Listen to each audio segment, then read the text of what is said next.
Chapter 937. It seems that you are really crazy.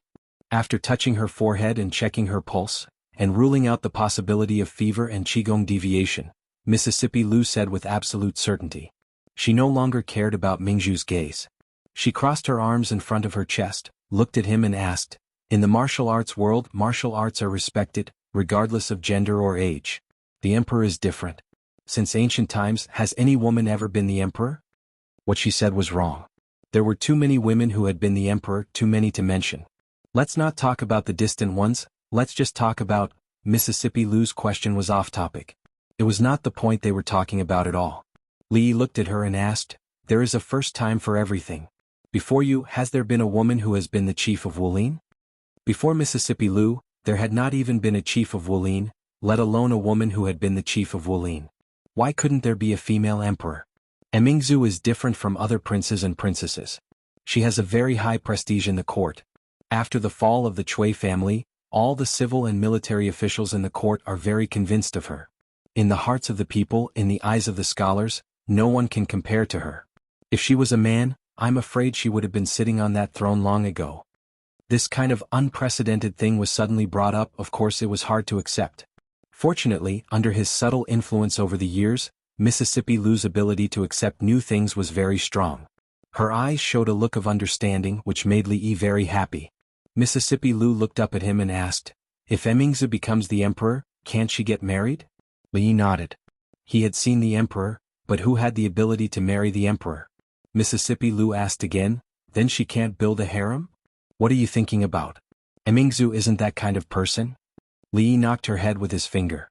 After he realized it was Mississippi Lu in front of him, not Xiao Huan or Lolita. Half of his buttocks left the chair, ready to escape at any time. Surprisingly, Mississippi Lu didn't seem to care about his unreasonable behavior. She held Autumn water and said, "Okay, since you want to help her, then help her." Although Mississippi Lu was usually a little unruly and headstrong, she was still very reasonable at critical moments. Li was very pleased. Then he thought of something and looked at her and asked, "Just now, you said that the way Mingzhu looked at me was strange. What's wrong?"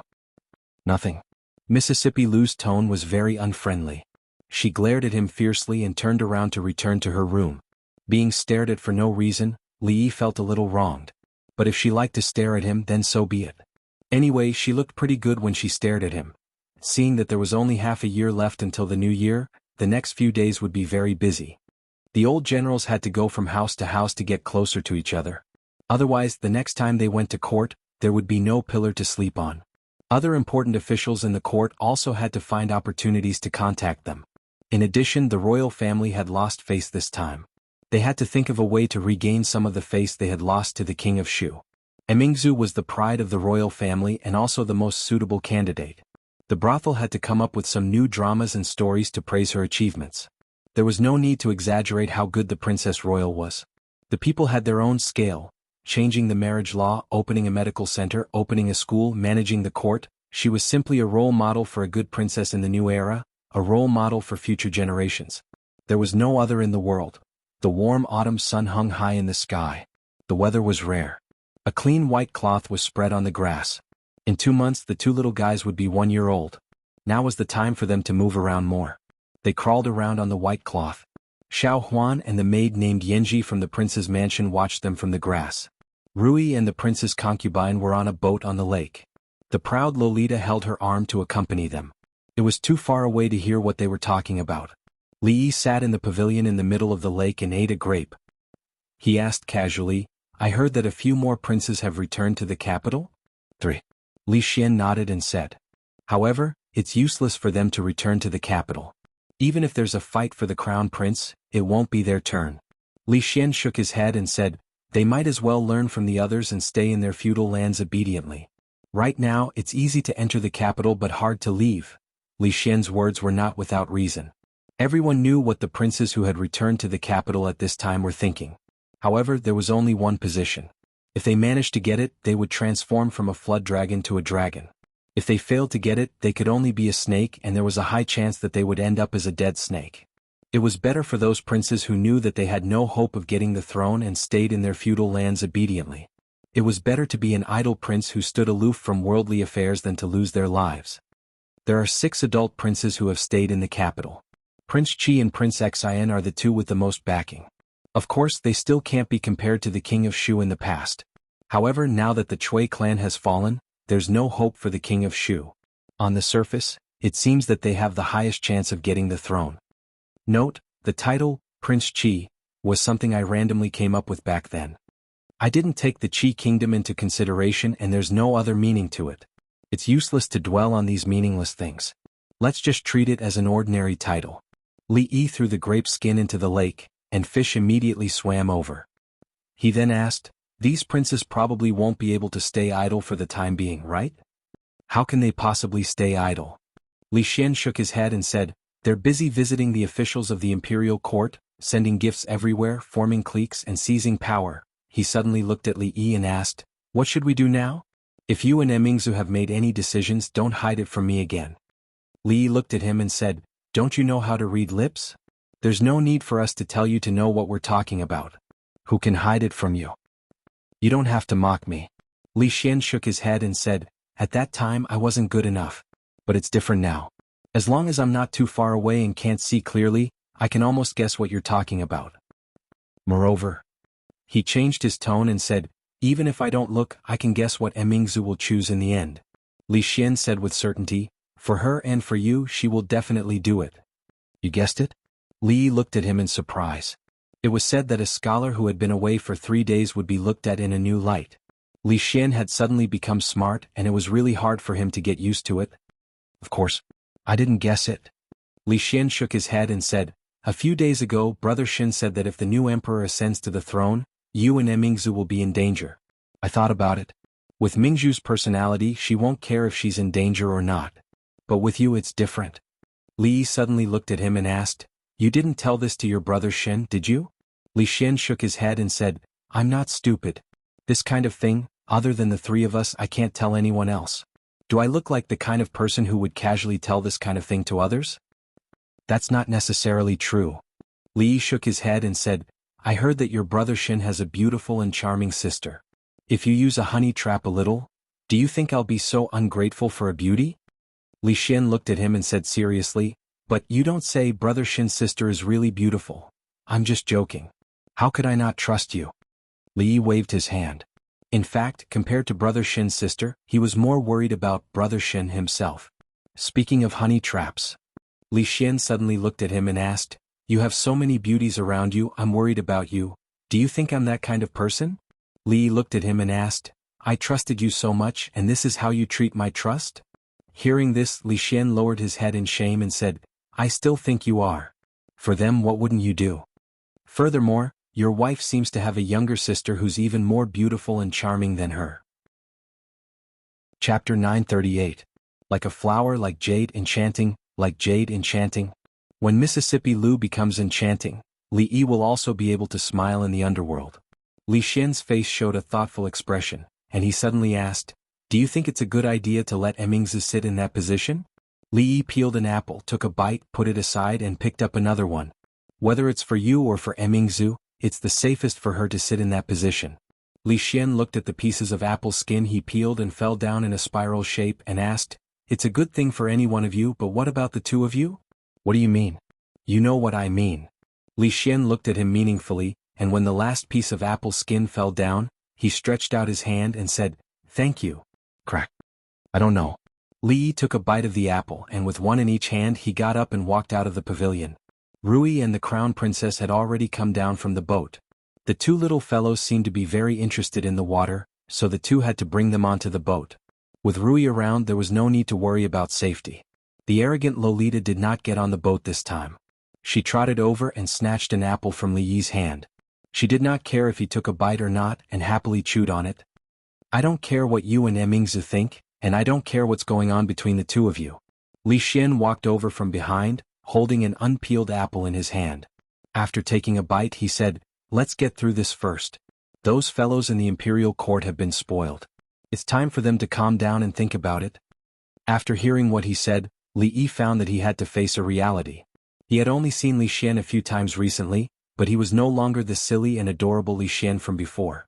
Could it be that he had learned this cleverness from Brother Shin? However, this was also a good thing.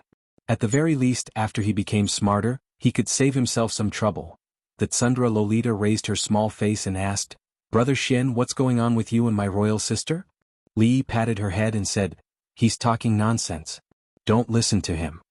As she watched Li Yi's figure disappear into the distance, the Tsundra Lolita didn't follow him. She silently nibbled on an apple and muttered, "Sir, you're just brushing me off." Imperial Mother once said that if a man brushed you off and said no, then he really did. These days the capital was in chaos, unprecedented chaos. A clan with 100 years of history like the Chui clan had suddenly fallen, so how to deal with the Chui clan was a huge problem. How should the officials and nobles that were implicated because of the Chui clan be dealt with? The crimes of the 30 or so families from before had almost been proven, but the implications were too great, so no one dared to make a rash judgment. The king of Shu had fled, noble consort Chui's position as noble consort had been taken away, and she was still waiting to be dealt with in the cold palace. His Majesty was seriously ill, and the officials had yet to discuss a plan. Some of the envoys from the Qi kingdom had already left the capital. Such a major event had happened in the Jing kingdom, presumably the other countries would soon receive the news. When that time came, there would probably be a lot of trouble. The various reforms of the imperial court were still being carried out, and various yamen were constantly dealing with chores. Recently, there had been frequent handover of official positions, and it was difficult for the newly appointed officials to grasp the rules in a short period of time. Prime Minister Qin was sick and had already taken a leave of absence for more than a month. There was no one to preside over the reform, and it couldn't be reversed or stopped. Under such circumstances, the princes had entered the capital without being summoned. Although it was against the law, they were ostensibly visiting the emperor, and no one could use this reason to expel them. It would be fine if they behaved themselves in the capital, but these princes were each more anxious than the other. They kept on visiting the important officials in the imperial court, and it was obvious how desperate they were. Of course, the most important thing was that the eldest princess was also sick and hadn't attended court for 3 days. When Her Highness was around, although these things still existed, Her Highness would always be able to make proper arrangements for everything. Now that Her Highness was sick, the morning court session wasn't held, and the officials were without a leader. Chaos everywhere. During these few days, all the officials from the 3 provinces, 6 ministries and 24 departments were looking forward to it. When Her Highness was around, they didn't feel anything. Now that Her Highness had taken a leave of absence, the entire imperial court seemed to be in a mess, in the Shangshu province. This new policy was proposed by Her Highness. Now that the implementation has met with obstacles, it needs to be resolved immediately. What should we do? Lord Dong, you've been with the princess for a long time. Please say something. Dong Wenyan shook his head and said, "My understanding of this is limited and I don't dare to speak recklessly." Suddenly someone slapped the table fiercely and said, "What is Prince XN trying to do? The invitation has already been sent to the Shangshu province. Is he that impatient? These are all small matters. How should we deal with the Chui clan's matter? His Majesty and the princess haven't given us any information, so we can't make a rash decision. Prime Minister Qin? Prime Minister Qin hasn't been here for a long time. This can't go on. I wonder how Her Highness's condition is. When will she get better? It's not good for us to inquire about such matters."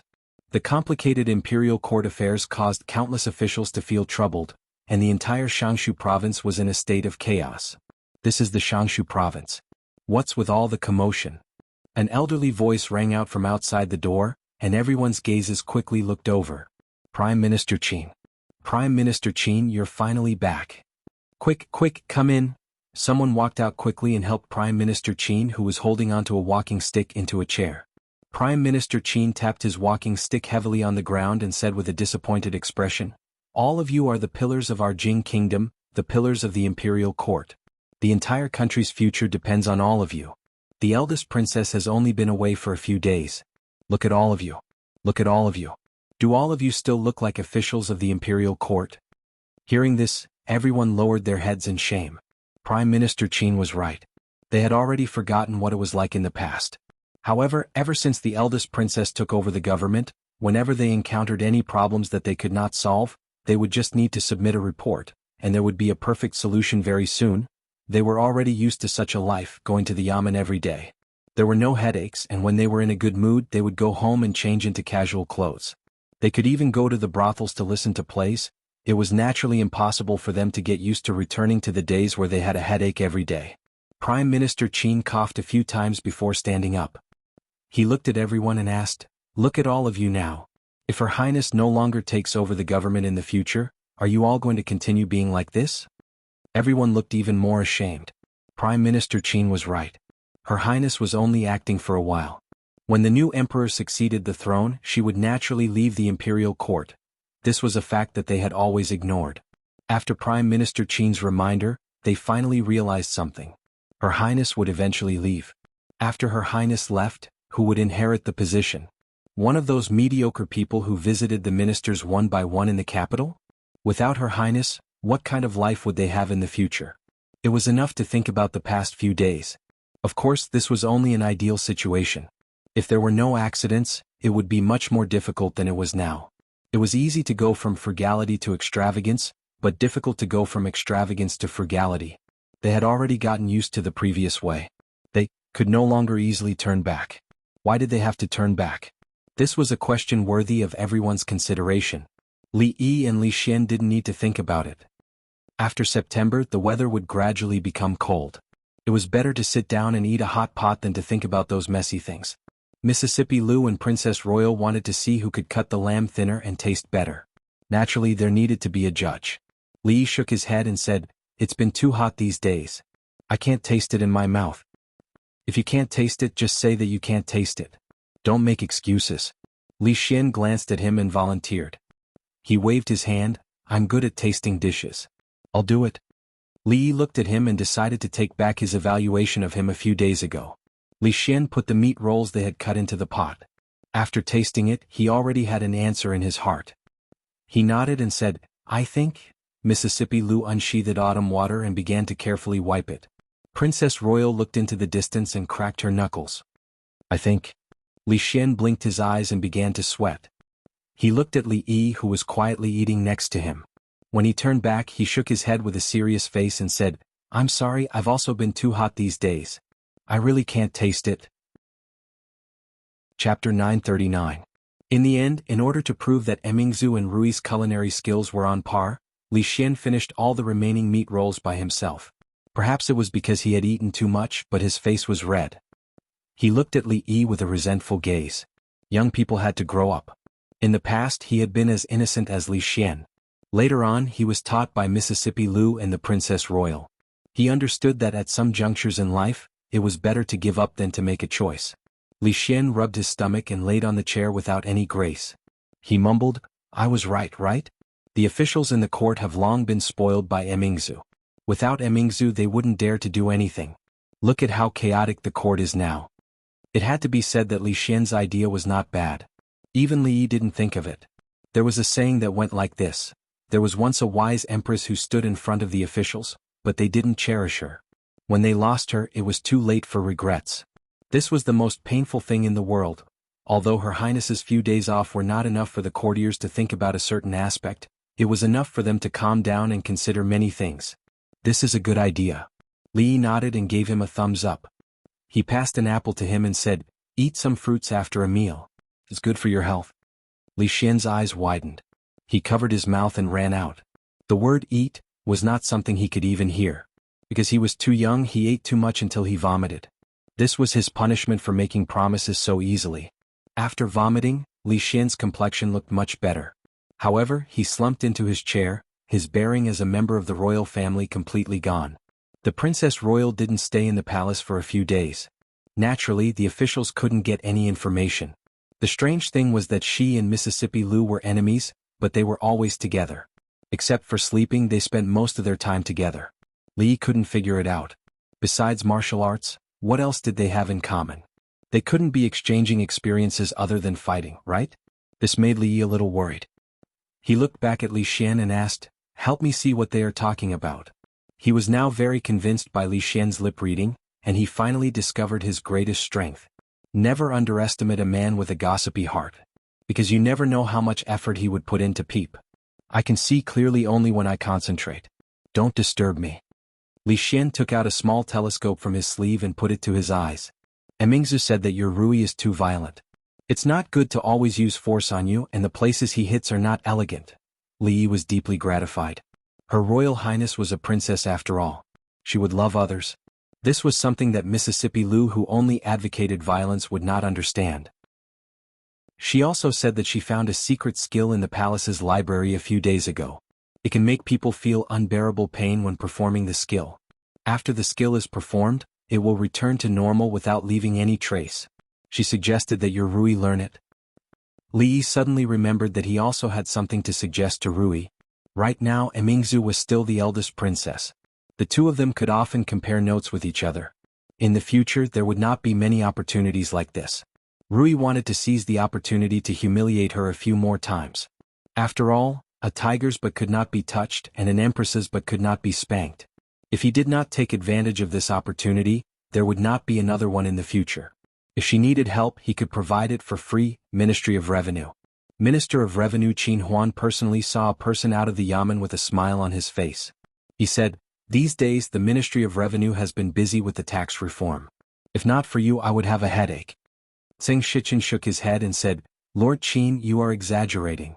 As the Assistant Minister of the Ministry of Revenue, this is my duty." Although there was a difference in rank between the two, Zheng Shichen was not only the Assistant Minister of the Ministry of Revenue but also the Governor of the capital. He held two important positions. Qin Huan was very polite to him and said with a smile, "These days, Lord Zheng, you must be very tired from running between the yamen and the Ministry of Revenue. Quickly go back and rest. Leave the rest of the Ministry of Revenue to someone else. Her Highness's condition has improved. I still have to go to the palace to report. Lord Qin, please see me off." Zheng Shichen cupped his hands and turned to get into the carriage. Morning dew hall in the palace. After Zheng Shichen finished reporting, he said, "Your Highness, there are already 7 princes who have returned to the capital without His Majesty's edict. The court has different opinions on this. May I ask how this matter should be handled?" "Father has no objections on this matter.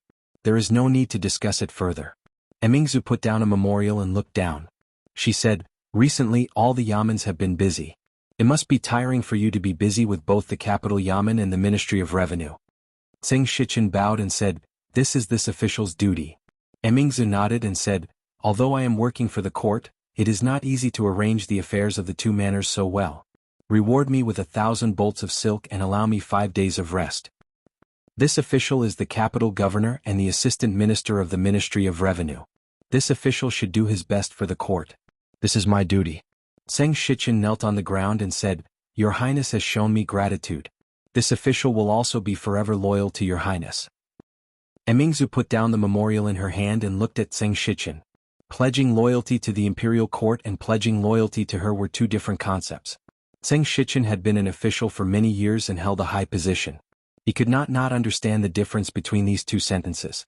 After a while she sat down again and nodded. "Rise." The capital governor was an official in charge of the capital and the Hebei region. He was only a 4th-rank official. In the court there were many officials who were higher than him. However, in terms of status, the capital governor was no less than the 6 ministers and the chief officials of the 3 provinces.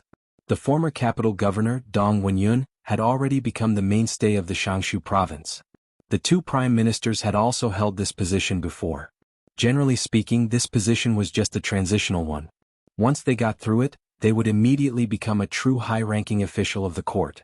The current capital governor, Zheng Shichen, was originally an official in the King of Shu's faction. Later, he caught the eye of Her Highness and was promoted to his current position. He played an important role in a major case at the beginning of the year and received unanimous praise from the people of the capital. A few days ago, the officials in the King of Shu's faction were implicated. There were not many families like the Zheng family that survived. The capital governor's residence. A middle-aged official stroked the beard on his chin and shook his head. "Everyone in the imperial court is extremely busy now. I'm only able to have this little bit of leisure time because I'm busy. Only Lord Zheng, who is in a high position, still has such leisure and elegance. I'm really envious of you." Zheng Shichen smiled and took a sip of tea. He unhurriedly put down a chess piece and said, "What Lord Su said is not reasonable. 2 days ago I was just as busy as my colleagues in the court. If it weren't for Her Royal Highness who allowed me 5 days of rest, how would I have the time to drink tea and play chess now?" The official surnamed Su smiled. "Her Highness values Lord Zheng very much. Perhaps in the future she will have to rely on Lord Zheng." Just as he finished speaking, a servant of the Zheng family knocked on the door and entered, handing an invitation to Zheng Shichen.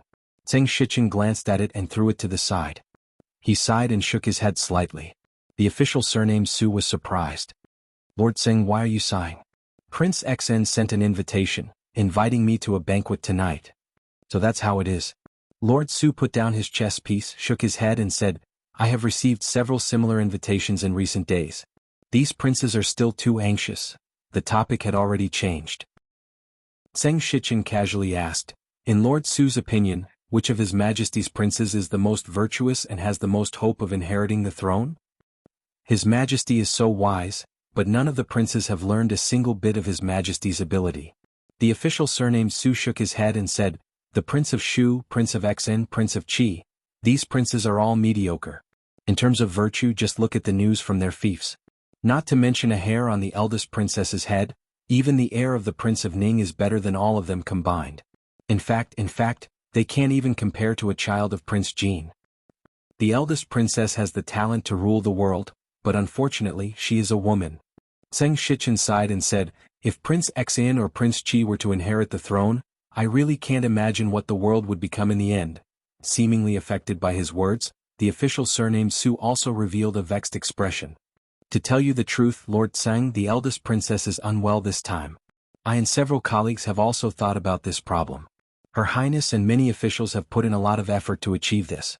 Is it going to be ruined in the hands of others in the future? Tseng Shichen revealed a helpless expression. But the eldest princess is only acting in power and will soon leave the court. It's impossible for her to always. Who said it's impossible? The official surnamed Su raised his head and looked at him. The princes are mediocre, but there is still Prince Jean. In terms of identity, status, and ability, who among the princes can compare to Prince Jean? It's just that Prince Jean is young and can't take on great responsibilities.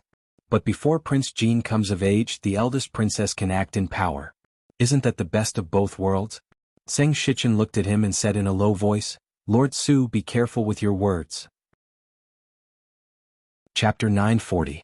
Tseng Shichen looked at him and said with a frown, Lord Su, you know, other than His Majesty, it's not appropriate for us to talk about this. The appointment of the crown prince had always been the emperor's family affairs. As foreign officials they shouldn't say much. However, at this moment Lord Su was obviously exposed. He waved his hand and said, Lord Tseng, I'm not afraid to let you know that this is not only my intention, but also the intention of many of my colleagues.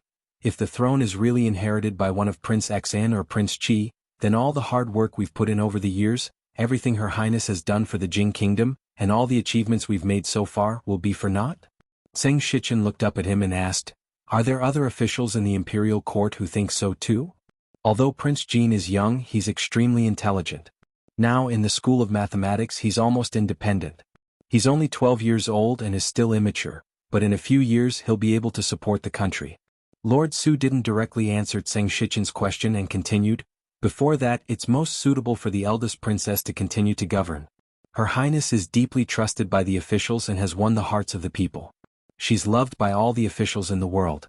If it's just the regent, I believe no one will object. Tseng Shichen revealed a thoughtful expression. What Lord Su said makes some sense. Let me think about it. Lord Tseng, please consider this matter as soon as possible. I also need to contact a few colleagues and discuss it with other colleagues in the imperial court. Before the game was over, Lord Su took a sip of tea, stood up and cupped his hands saying, I'll take my leave today. Tseng Shichen stood up to send him off. Take care, Lord Su. Lord Su was deep in thought. When he walked out of the capital governor's residence, he suddenly stopped in his tracks. There seemed to be something wrong. He came here today only to drink a cup of tea and play chess. Why would he discuss the appointment of the crown prince? Why would he reveal this immature idea in his heart? He thought about it carefully and finally understood.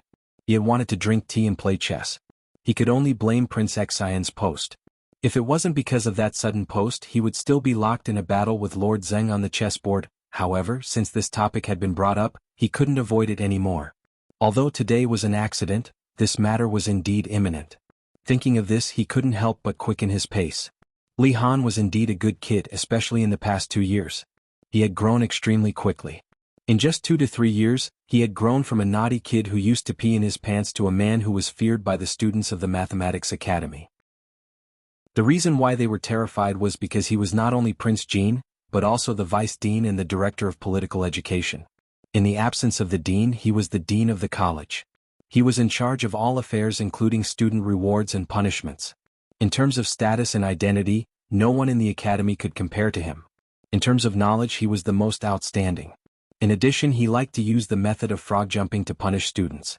It had become a shadow in the hearts of the students of the mathematics faculty that could not be erased. Of course, in front of outsiders, no matter how tough he appeared, he could not hide the fact that he was only 12 years old. That Tsundra Lolita, who was almost 15 years old, was his nemesis. Li Han was instructed to put on the chicken wings while she ran excitedly to Li Xian's side, wanting him to show her the technique of knowing what people were talking about without listening to them. "Brother Xian, help me take a look. What is Li Han muttering softly over there?" Li Xian turned his head to take a look. After a moment he turned back and said, "He said that royal sister Shanning is the laziest and only knows how to eat. She let him do all the dirty and tiring work. Such a lazy girl, no one will want her in the future." That Tsundra Lolita ran over angrily and twisted Li Han's ear. The latter had a horrified expression and said with a trembling voice, "Royal sister, how did you know? Great, you actually dared to secretly scold me." That Tsundra Lolita actually said that no one would want her in the future. That Tsundra Lolita turned her head to look in a certain direction. When she saw Li Yi sitting together with the eldest princess, she exerted even more force. Li Yi looked at Li Han, who was being chased by Shanning, and turned his head to ask Emingzu, "What do you think of Prince Jean?" "Li Han is a good child." Emingzu nodded and said, "Although he is young, he is the one who can endure hardships the most out of all the princes. These few years he has been put in the arithmetic academy to train, and he has grown a lot. He has already left the other princes of his age far behind." Li Yi nodded and said, "In the past he was a little mischievous. These 2 years he has finally calmed down. I don't know what will happen in the future, but at least for now, his nature is still very pure." The king of Shu had lost power, and the old emperor was seriously ill. Many princes couldn't wait to enter the capital, and they couldn't wait to start the fight for the throne. Their efforts didn't go to waste. After the prince's invitations and visits, the officials and nobles in the capital finally had some changes in the direction of the court. These days the voices calling for Prince Jean Li Han to succeed the throne were very loud. After all, apart from his young age, Prince Jean was much better than those princes in some aspects. When he was 10 years old, he had single-handedly crushed the conspiracy of the Qi Kingdom's diplomatic mission, and saved the face of the Jing Kingdom. These few years he had devoted himself to the study of mathematics, and it was unknown how many difficult problems he had solved for the court, and who knew how many mathematical talents he had trained for the court. Wouldn't it be better for such a person to be the emperor than those idiotic princes? Being young was not a problem. Behind him there was the eldest princess regent. As the emperor he just needed to grow up. In the process of growing up, if he could learn 10 or 20% of the eldest princess's knowledge, it would be enough to deal with the complicated political affairs.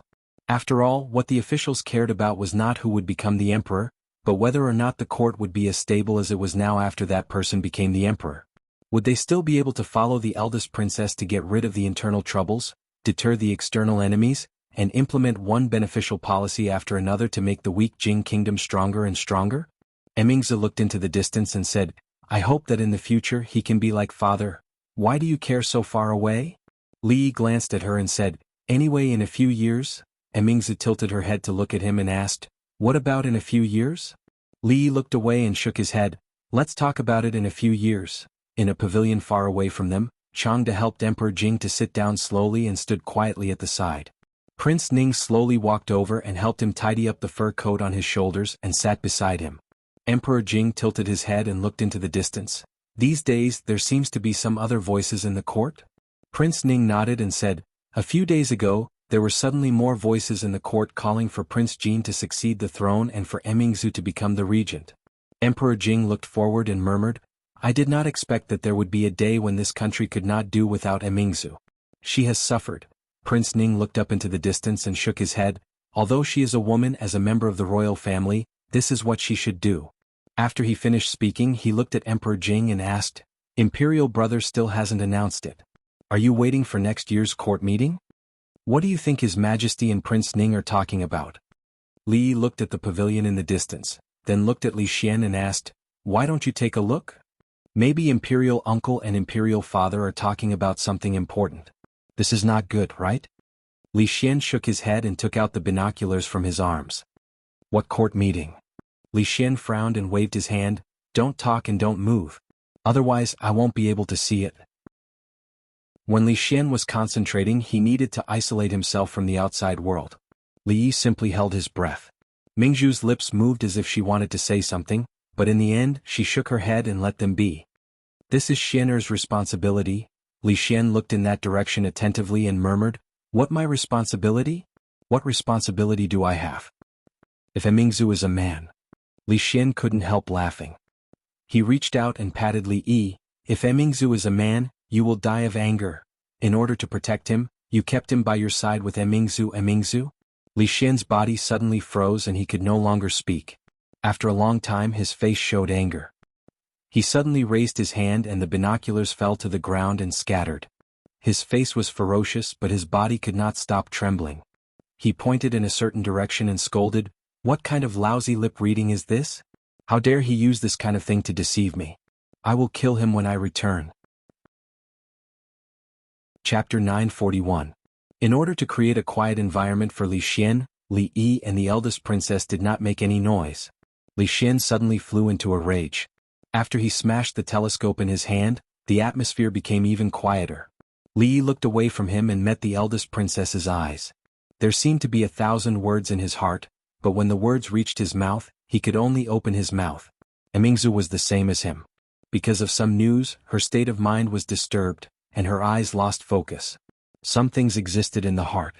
Originally they were just doubts, like a veil in the fog, hazy and unclear. Until the wind blew and blew everything away, revealing the naked truth, the doubts in the heart could all be connected. One was the ruler of a country, and the other was the mistress of the harem. Why did they hide it from the officials and secretly leave the capital to come to Qing and prefecture hundreds of miles away? They almost lost their lives there. The old emperor was also very good to Li Xian. He was so good that it was beyond the limit. Almost all of his requests were granted. He was so good that he treated him better than his own son. The empress treasured the crown princess even more. She often brought her to the palace. She was no less than her own daughter Mingzhu. On the contrary, Princess Ning frequently entered the palace as soon as she arrived in the capital. Almost everything she did, she would ask for Mingzhu's company. The Wang family abandoned the most powerful king of Shu and married their daughter to Li Xian. They were not at all worried about the revenge of the king of Shu after he ascended to the throne. This was not stupid. They were choosing sides. Li Yi finally understood where the master of the Wang family's eternal confidence came from. As wise and far-sighted as the old emperor, how could he not know the importance of choosing a successor to the country? But no matter how dangerous the situation was, he avoided this issue, because there was nothing to talk about. He already had a candidate in mind, but before that, he had to help him clear up the internal and external troubles of the Jing kingdom. Until now, the Cui family had fallen, the king of Shu had escaped, the capital had been bathed in blood, and the enemies did not dare to act rashly under the threat of Tianfa. Most importantly, Mingzhu and Li Xian's birthdays were on the same day. Princess Ning and the empress happened to be in the same summer palace when they gave birth. After that, they lived in the same place for many days. Li didn't know if their birthdays were on the same day, but he knew that he was extremely stupid. There were so many coincidences, so many obvious clues, but he had never thought in that direction. When he found out the truth, he couldn't even say a word. The old emperor and the empress were worried that Li Xian would be like the previous two princes who had died young and would be persecuted by evil people, so they swapped him with Prince Ning's daughter. Li Xian went to Qing and Fu, and Mingzhu stayed in the capital. Who would care about a princess and think that she could threaten their throne? Of course, reality proved that they were wrong. Even if the empress gave birth to a princess, she could still threaten the throne they wanted. And the reason for all of this was because of everything he, Li Xian and Mingzhu had done these few years. Of course, Li Xian's good idea had changed the situation in the court, allowing the thing that had been hidden under the water to surface. And this was also the most laughable, or rather, ironic. He personally handed over the throne that belonged to him to Mingzhu. His eagerness were even more than Mingzhu himself. Li Xian stepped on the telescope that had already been broken into pieces. Then he turned his head and looked at Li Yi and Mingzhu with a pale face. He murmured, "Save me." The eldest princess raised her head to look at him. A smile suddenly appeared on her face. Like a taut string suddenly relaxing, her entire person relaxed in this instant. She said, "Actually, this is the best ending." Li Yi patted his shoulder and sighed. "Good luck, we all think highly of you." "No, you can't do this to me." We agreed. Li Xian's body trembled. His expression was terrified and his voice was slightly hysterical. "I'll go back first," Emingzu said softly. She turned around and walked in the direction she came from. Li didn't know what to say to her. At this time it was not only that matter that was involved, but also her life experience. In an instant her father was not her father and her mother was not her mother. For the past 20 years she had been kept in the dark. No matter how strong she was, she needed time to accept it. "I'll go back too." Li shook his head. With such a huge gap, not only Emingzi needed time, but at this time all three of them needed time. Li Xian shook his head violently and murmured, "You can't do this, you can't do this." Li really couldn't think of any words to comfort him. After looking at him apologetically, he turned around and left. The proud Lolita ran over from a distance. She raised a roasted black chicken wing to Li Yi and said, "Sir, the chicken wing is ready. I roasted it for you myself. Try it." Li Yi took the chicken wing and took a bite. He knew that she not only forgot to add seasoning, but also did not roast it well enough. The outside was already black and the inside was still a little raw. The proud Lolita asked expectantly, "How does it taste?" Li Yi finished the chicken wing in 2 or 3 bites, wiped his fingers and nodded. "It's delicious." "Then I'll roast it for you, sir." The nervous expression on the proud Lolita's face disappeared. Finally joy appeared on her face and she ran quickly to the grill. Li Yi stopped her, shook his head and said, "Sir has something to do. I'll go back first." "Oh." The proud Lolita responded with some disappointment. Then she raised her head, smiled and said, "It's okay. Sir's business is more important. If you like it, I'll roast it for you next time." Li Yi smiled at her, turned around and left. After a while, the proud Lolita put her hands on her hips and looked down at Li Han, who was squatting on the ground. She asked, "How is it? Is it delicious?" Li Han said with a bitter face, "I'm not eating it. The outside is burnt and the inside is not cooked. I forgot to add seasoning. It's not delicious. I'll have diarrhea if I eat it." "Nonsense." The proud Lolita looked at him with shame and anger and said, "I roasted it like this just now. Sir said it was delicious and he ate it all." Li Han's face became even more bitter. He looked at her and said, "That's because Sir likes you. No matter how bad your roasted food is, even if you gave Sir a raw one, he would still say it was delicious." The anger on the proud Lolita's face immediately turned into shyness. She pinched the corner of her clothes and said to herself, "Really?" Mother seemed to say the same thing. "Really, really?" Li Han raised his hand and said, "I swear among everyone apart from Yongning, you're the one that Sir likes the most." When he saw his royal sister frown, he immediately changed his words and said, "No, Sir likes you and Yongning the most. He likes both of you the most." After a long while, Li Han sat on the ground and let out a long sigh of relief as he watched his royal sister, Shaning, run away shyly. The chicken wing she roasted was really terrible. This was the worst chicken wing he had ever eaten. How could Sir lie like this? He even ate it all. Wasn't he afraid of diarrhea? Of course, he could only say these words in his heart this time. He didn't dare to whisper them out loud. "Little Han." A voice suddenly came from behind him. Li Han jumped up from the ground in fright. He only relaxed when he saw who it was. He asked, "Brother Xian, why are you looking for me?"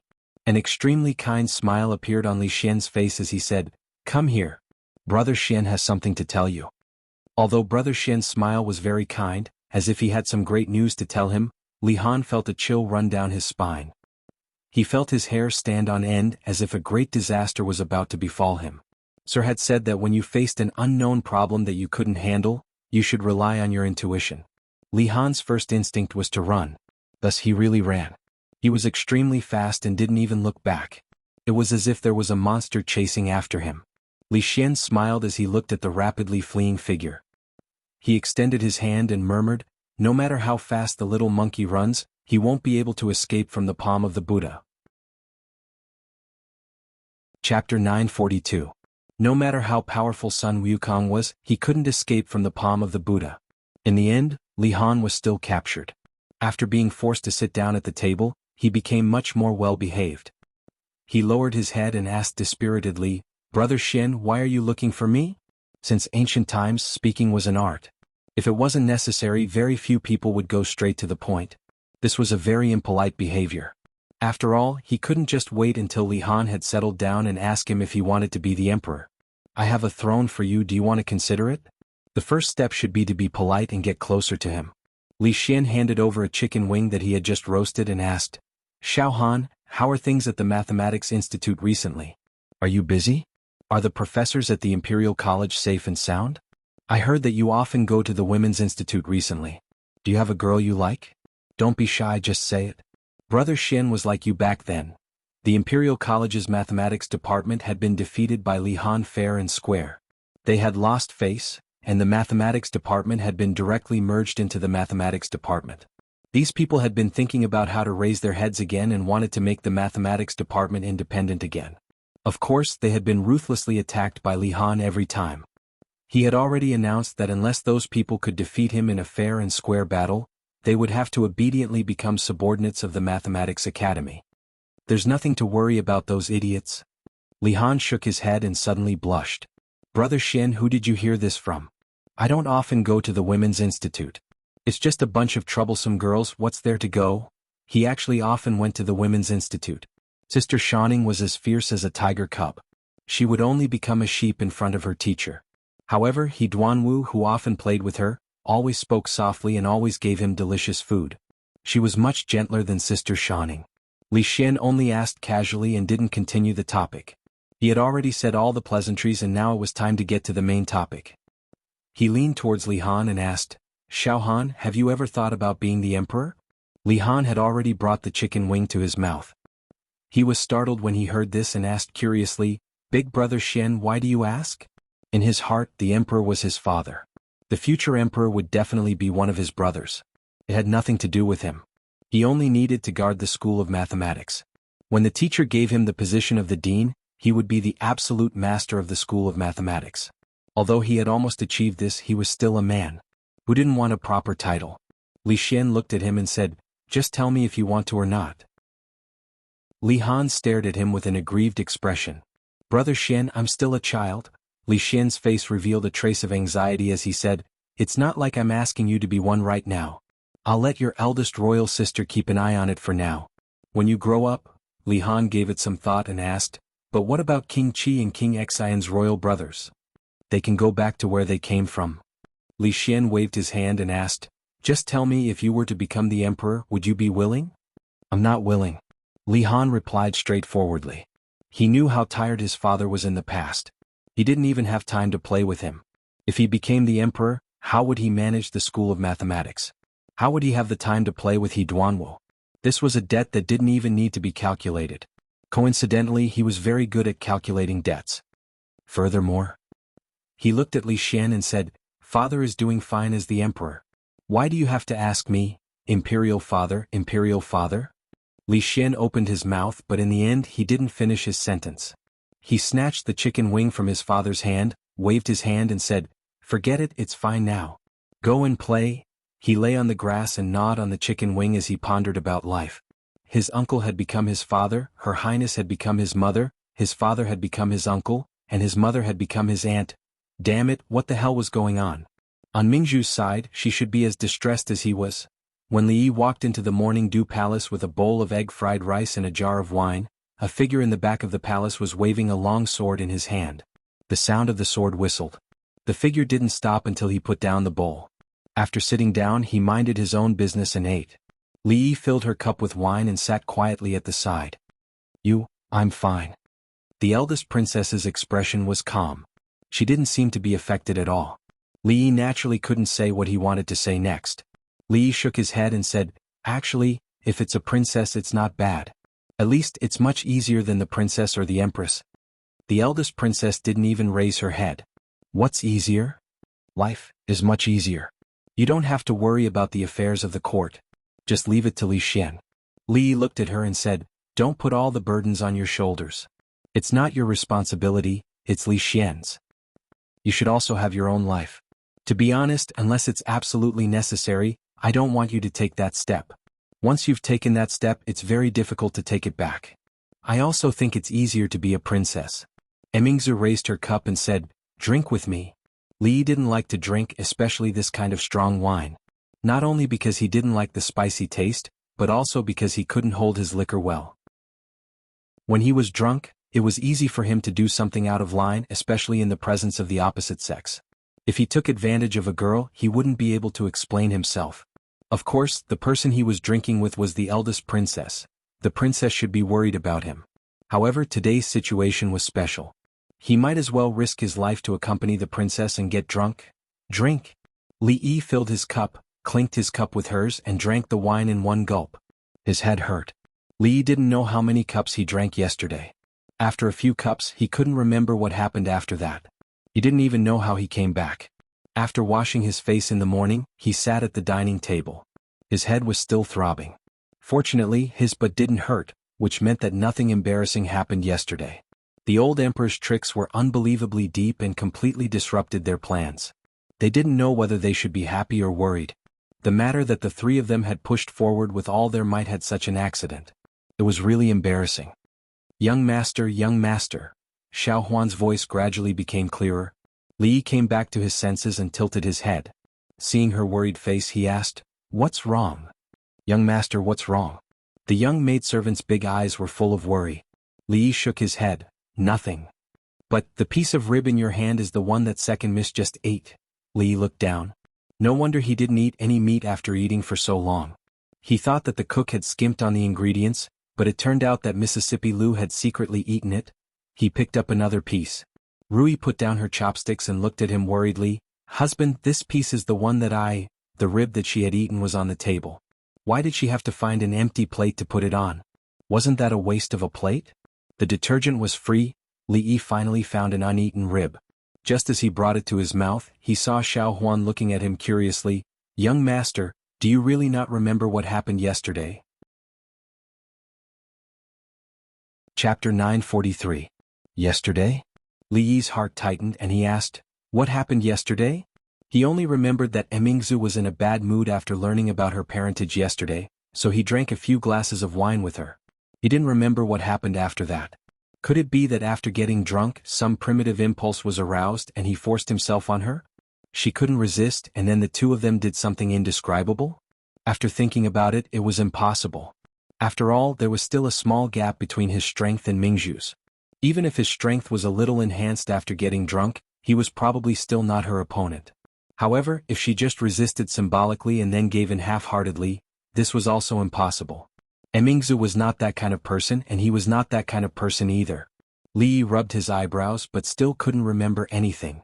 However, looking at the reactions of Xiao Huan and Rui, it should not be a big deal.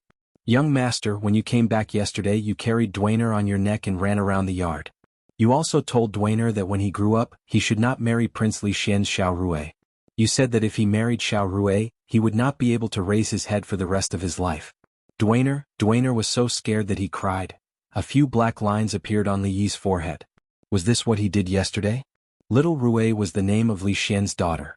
The name of the heir consort had a heart in it, so he made his daughter's name have 3 hearts in it. This was an act of flattery that couldn't be any lower. When he and Rui's first daughter was born, she would be called Li Si or Li Mui, which was more artistic and meaningful. Si Mui Xiao Rui. Just by hearing it, it was obvious who was better. Xiao Huan looked at him and asked curiously, "Young master, what's wrong with Xiao Rui?" Of course, there was nothing wrong with Xiao Rui's father. Although there was only a difference of one word between a princess and a princess, the difference was huge. Marrying a princess was called marrying a princess. Marrying a princess was called marrying a princess. Marrying a princess was not marrying a wife. It was like bringing back an ancestor. He would be looked down upon by the world. A good princess would become a princess, and she would be the eldest princess. No one knew better than him how difficult it was to marry the eldest princess. Of course, things would be much easier if the princess became a princess. "Xiao Rui is fine." Li shook his head and said, "I'm just telling Duaner, kids shouldn't fall in love at such a young age." Xiao Huan lowered her head with a soft voice said, "Son-in-law used to not drink outside, when he came back he would hug and kiss eldest Miss Xiao Huan." Rui blushed and glanced at her. Xiao Huan immediately stopped talking. Li looked at Rui, sighed and said, "Something happened yesterday?" He secretly heaved a sigh of relief. Fortunately, he only carried Li Duan around the courtyard yesterday and did not do anything else. Hugging and kissing eldest Miss was fine. Rui was his wife as long as he did not do anything to second Miss. Drinking would cause trouble and he would try to avoid it in the future. Xiao Huan looked up and asked, "Is it about what son-in-law and second Miss talked about?" Li looked up and stared at her blankly. "What did I talk about with Rui?" Yesterday you ran to Second Miss' room, closed the door and chatted with Second Miss for a whole 4 hours. Xiao Huan held her chin with one hand, blinked and asked, "Son-in-law, what exactly did you and Second Miss talk about?" Li also wanted to know what he talked about with Mississippi Lu. So he looked at Mississippi Lu. "Nothing. After you went in, you only said a few words, then you lay down and fell asleep." Mississippi Lu put down her chopsticks and said, "I'm full and the bed sheet reeks of alcohol. Xiao Huan, remember to have someone wash it later." Li finally felt at ease this time. He decided in his heart that he would be a man with good tolerance for alcohol. He would never get drunk again. After breakfast, he took a comfortable bath and felt much more refreshed. Li walked to Mississippi Lu's room, knocked on the door and entered. He looked at Mississippi Lu and said, "Rui, I'm sorry for dirtying your bed yesterday. Do you really think you slept here for 4 hours?" Mississippi Lu looked up at him and asked, "How could I let you go to my bed?" Li was stunned. He just took a bath and cold sweat began to appear again. Then what did we do for the past 4 hours? Li's expression changed. Apart from the bed there was also a table and chairs. If that was not enough, a blanket on the floor would do. She would not let him sleep on the floor, would she? Mississippi Lu said calmly, "Close the door. I'm an upright person and I'm not afraid of the shadow. True gold fears no fire, deep roots do not fear the wind, and honest people do not do underhanded things." Li sat down in front of her, clenched his fists and straightened his body. He looked at the door, adjusted his direction and asked solemnly, "I didn't do anything guilty that can't be known by others. Why do you close the door?" "Don't be nervous." Mississippi Lu poured a cup of tea for him. "Speak slowly." "I'm just kidding. Why would I be nervous?" Li picked up the teacup, and the tea in the cup immediately rippled. Mississippi Lu looked at him and asked, "Do you know that you have an advantage when you're drunk?" Li shook his head. How would he know what happened when he was drunk? "You won't lie when you're drunk and you talk a lot." Mississippi Lu's lips curved and she said, "What do you ask and what do you say?" "Even if you don't ask, you still say it without hesitation." Suddenly there was a chilly wind in the room. Li took a sip of tea to rehydrate himself. "What did I say?" Mississippi Lu looked at him and asked, "Li Emingzu can't be the empress anymore?"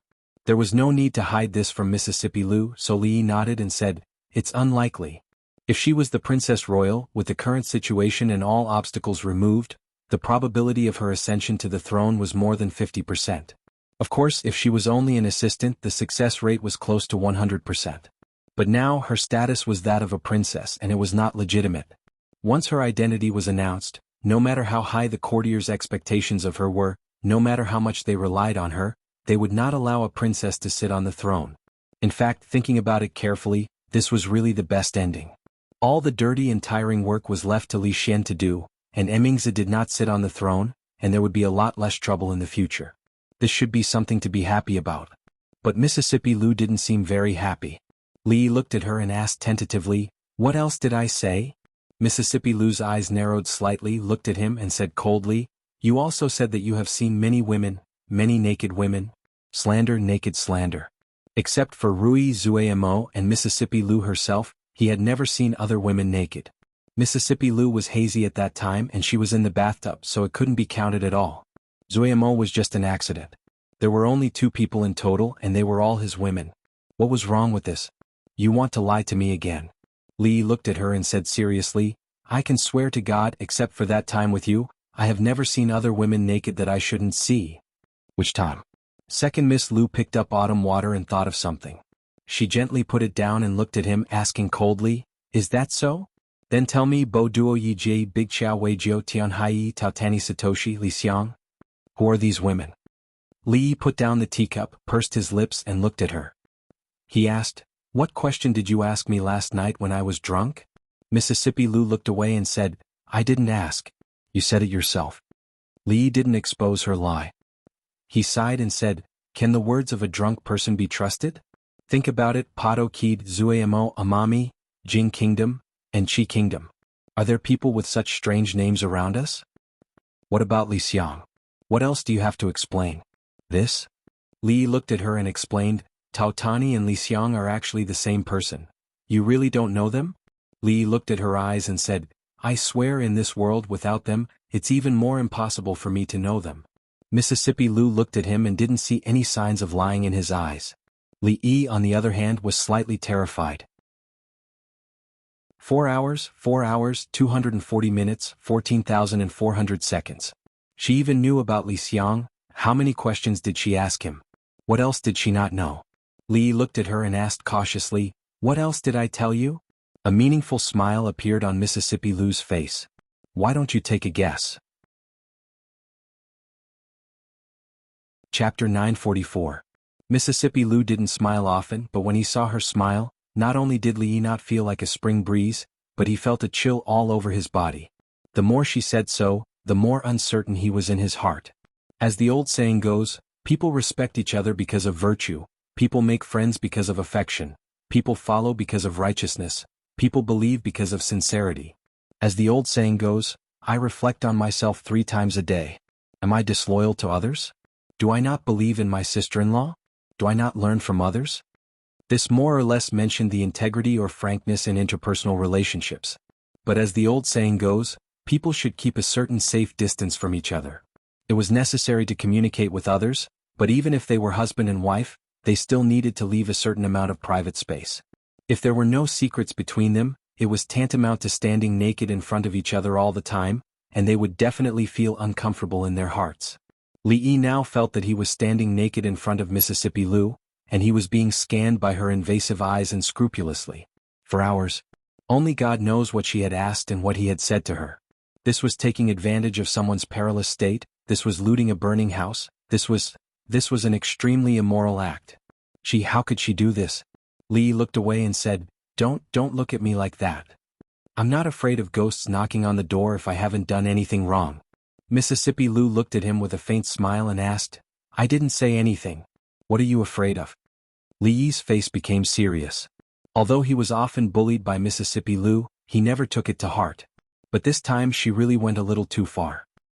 He looked at Mississippi Lu and asked calmly, Since I said so much last night, did I tell you about that thing? Seeing that Li's expression was unprecedentedly serious, Mississippi Lu's face also became dignified. She asked, What thing?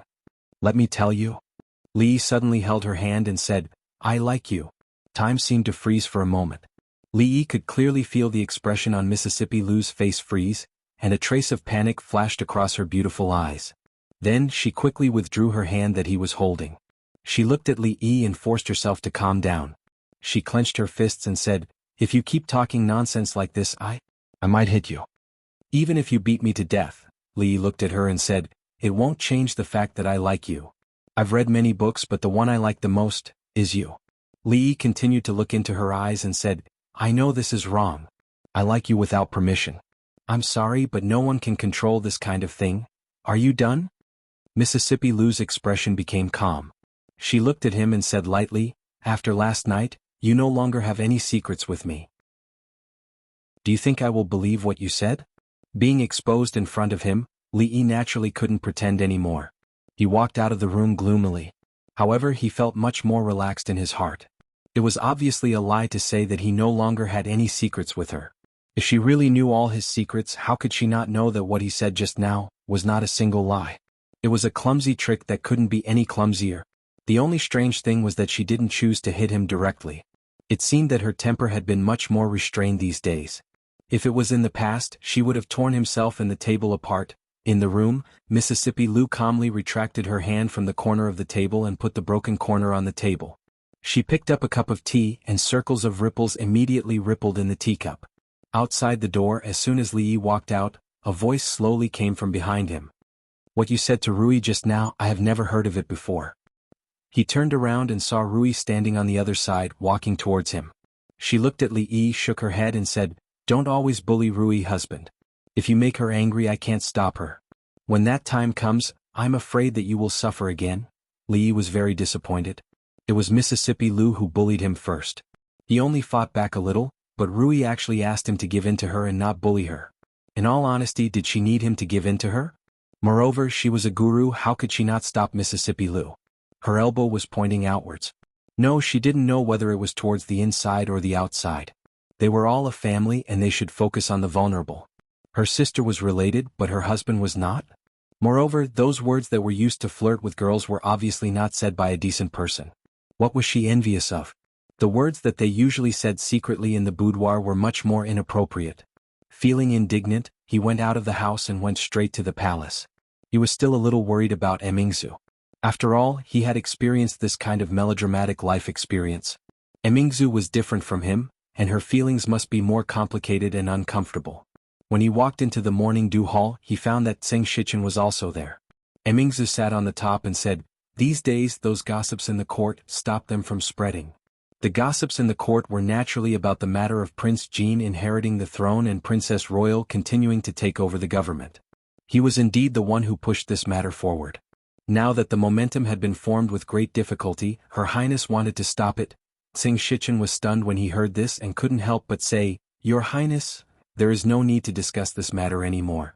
Emingzu waved her hand and said, "If there is nothing else, you can leave first." "Your Highness? Your Highness." Zheng Shichen looked up and could only bow and leave. When he came he was full of enthusiasm, but when he left, his mind was heavy. He naturally saw Li Yi who came in. When he passed by he whispered, "I will wait for you at Zimo's place." Li Yi looked at him and nodded slightly. An unexpected turn of events had occurred, and they needed to give him a good explanation. Li Yi walked over and looked at Emingzu. He thought for a moment and asked, "Yesterday?" Emingzu looked up at him and said, "You'd better not drink in the future." Li Yi thought for a moment and couldn't help but ask, "I didn't do anything to you yesterday, did I?" Seeing that Princess Royal was looking at him with a strange look, he immediately changed his words and said, "I mean, I didn't say anything that I shouldn't have, right?" Emingzu looked at him and asked, "Which one are you referring to?" Li Yi was very curious. He had heard about losing a part of his memory when he was drunk, but how many cups did he drink yesterday? He looked at Princess Royal and asked, "Why didn't you persuade me yesterday?" Emingzu looked at him and said, "I thought it was interesting when you were drunk, so I made you drink a few more cups." It seemed that after two people got along for a long time, their personalities would indeed be a little affected by each other. At least this was the case for Mississippi Lu and Princess Royal. She used to be such a pure and kind real princess, but now, he didn't know if he took the opportunity to take advantage of her or something after he got her drunk yesterday. Emingzu looked at him and said, "I will remember what you said yesterday." Li Yi asked nervously, "What did I say?" Emingzu handed him a cup of tea and said, "You said that if I was tired of my current life, I would go and find you." Li Yi nodded. As a friend, it was normal for him to say that. "You also said at that time," Li Yi's heart trembled and he asked, "At that time, what?" A palace maid came in from outside and said, "Your Highness, His Highness and Princess Consort are here." Li Yi actually wanted to ask what else he said yesterday.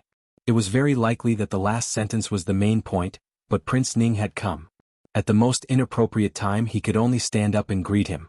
Princess Consort Ning walked to Emingzu and explained, "I came to the palace to visit your father and passed by here, so I came to take a look." Before yesterday, Li Yi would have thought that this was a very normal sentence. But now, including Princess Consort Ning's expression and eyes when she looked at Emingzu, everything was so full of loopholes. Emingzu had just left the court and was wearing the court clothes. Princess Consort Ning accompanied her to change clothes. "Prince, sit." Li Yi invited Prince Ning to sit down and poured tea for him. Prince Ning raised his head and looked at him with a trace of surprise and confusion in his eyes. The relationship between him and County Marquis Li was not strange, but it was not familiar either. Although he appreciated him very much in his heart, County Marquis Li always had a faint alienation and resistance to him, a prince, and kept him thousands of miles away. This time, for some reason, he was especially enthusiastic.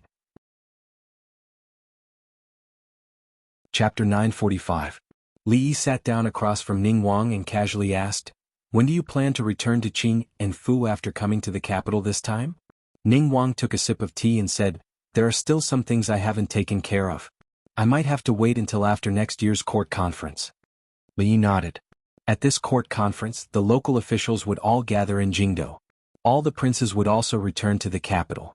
It was indeed a good opportunity to announce that matter. Ning Wang put down his teacup and looked at him. He suddenly asked, "The court conference is still early. All the princes have returned to the capital. Since you are the Minister of Honor, you should be familiar with the affairs of the court. The Eastern Palace has not been established yet. Who do you think will be the Emperor's princes?" Li Yi looked at him with a smile on his face and didn't speak. Keep pretending, keep pretending. This matter had clearly been planned by him and the old Emperor's brother. Right now he was acting like he didn't know anything at all.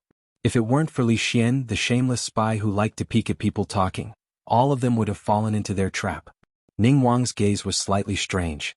He asked, "Why are you laughing?" "Matters of the Eastern Palace should be decided by the Emperor alone. As officials, we really shouldn't speak carelessly. However, I feel that, at the latest by this year's court conference, the Emperor should have made a decision." Li Yi, who had changed into a new set of clothes, walked out. After saying something that seemed to have a deeper meaning, he raised his hands to Ning Wang and rose to leave. For now he was still an outsider, so he wouldn't disturb their family reunion. When the eldest princess saw him out of the hall, Li Yi paused in his steps. He lowered his voice and asked, "Yesterday I said that when you get tired of it, you can come find me, and then?" The eldest princess, who had already walked to the door of the hall, paused and then turned. There was a smile on her face that Li Yi had never seen before. "Why don't you guess?" "Guess your sister. Where did you learn all these bad habits?" "You're the same as Lu Rui." Li Yi turned around and strode away without looking back. As a man, once a word was spoken, it was impossible to go back on it. Words that were spoken were like water that had been spilled. Even if it was said under the influence of alcohol, he had to be responsible for it. Thinking about it, Emingzu would not simply fabricate something to deceive him at that time. Taking 10,000 steps back, even if she made it up, there would be a limit. She couldn't possibly tell him that after he got drunk yesterday he said, "When you're tired of me, come find me, I'll marry you," right? There was no such thing. When he walked out of the palace gates and arrived at the Tsing Manor, Tsing Shichen was already waiting for him. Why did His Highness suddenly say those words? What did he mean? What exactly happened? Before Li Yi and Zuemo could speak, Tsing Shichen stood up and asked impatiently. After coming out of the palace, he was full of shock and confusion. There was no turning back. This matter involved a lot of people. Once it started, there was no turning back. Her Highness's words just now would cause all the efforts they had made these days to go down the drain. He was shocked and anxious. It was already very difficult for him to endure until now. Li Yi sat down, picked up the teacup and said, "It's what you understand." Tsing Shichen was stunned and suddenly said, "Did things change?" Li Yi stretched out his hand and gestured for him to sit down. Then he said, "Don't worry, the final result may be better. You can rest assured and let them rest assured." Some things could not be said clearly, but for a smart person like Tsing Shichen, it was enough to say this much. Tsing Shichen did not ask any more. After thinking for a while, he said in a low voice, "I understand." If he understood, he should go back quickly. These days, the Ministry of Revenue and the capital governor's residence were not busy.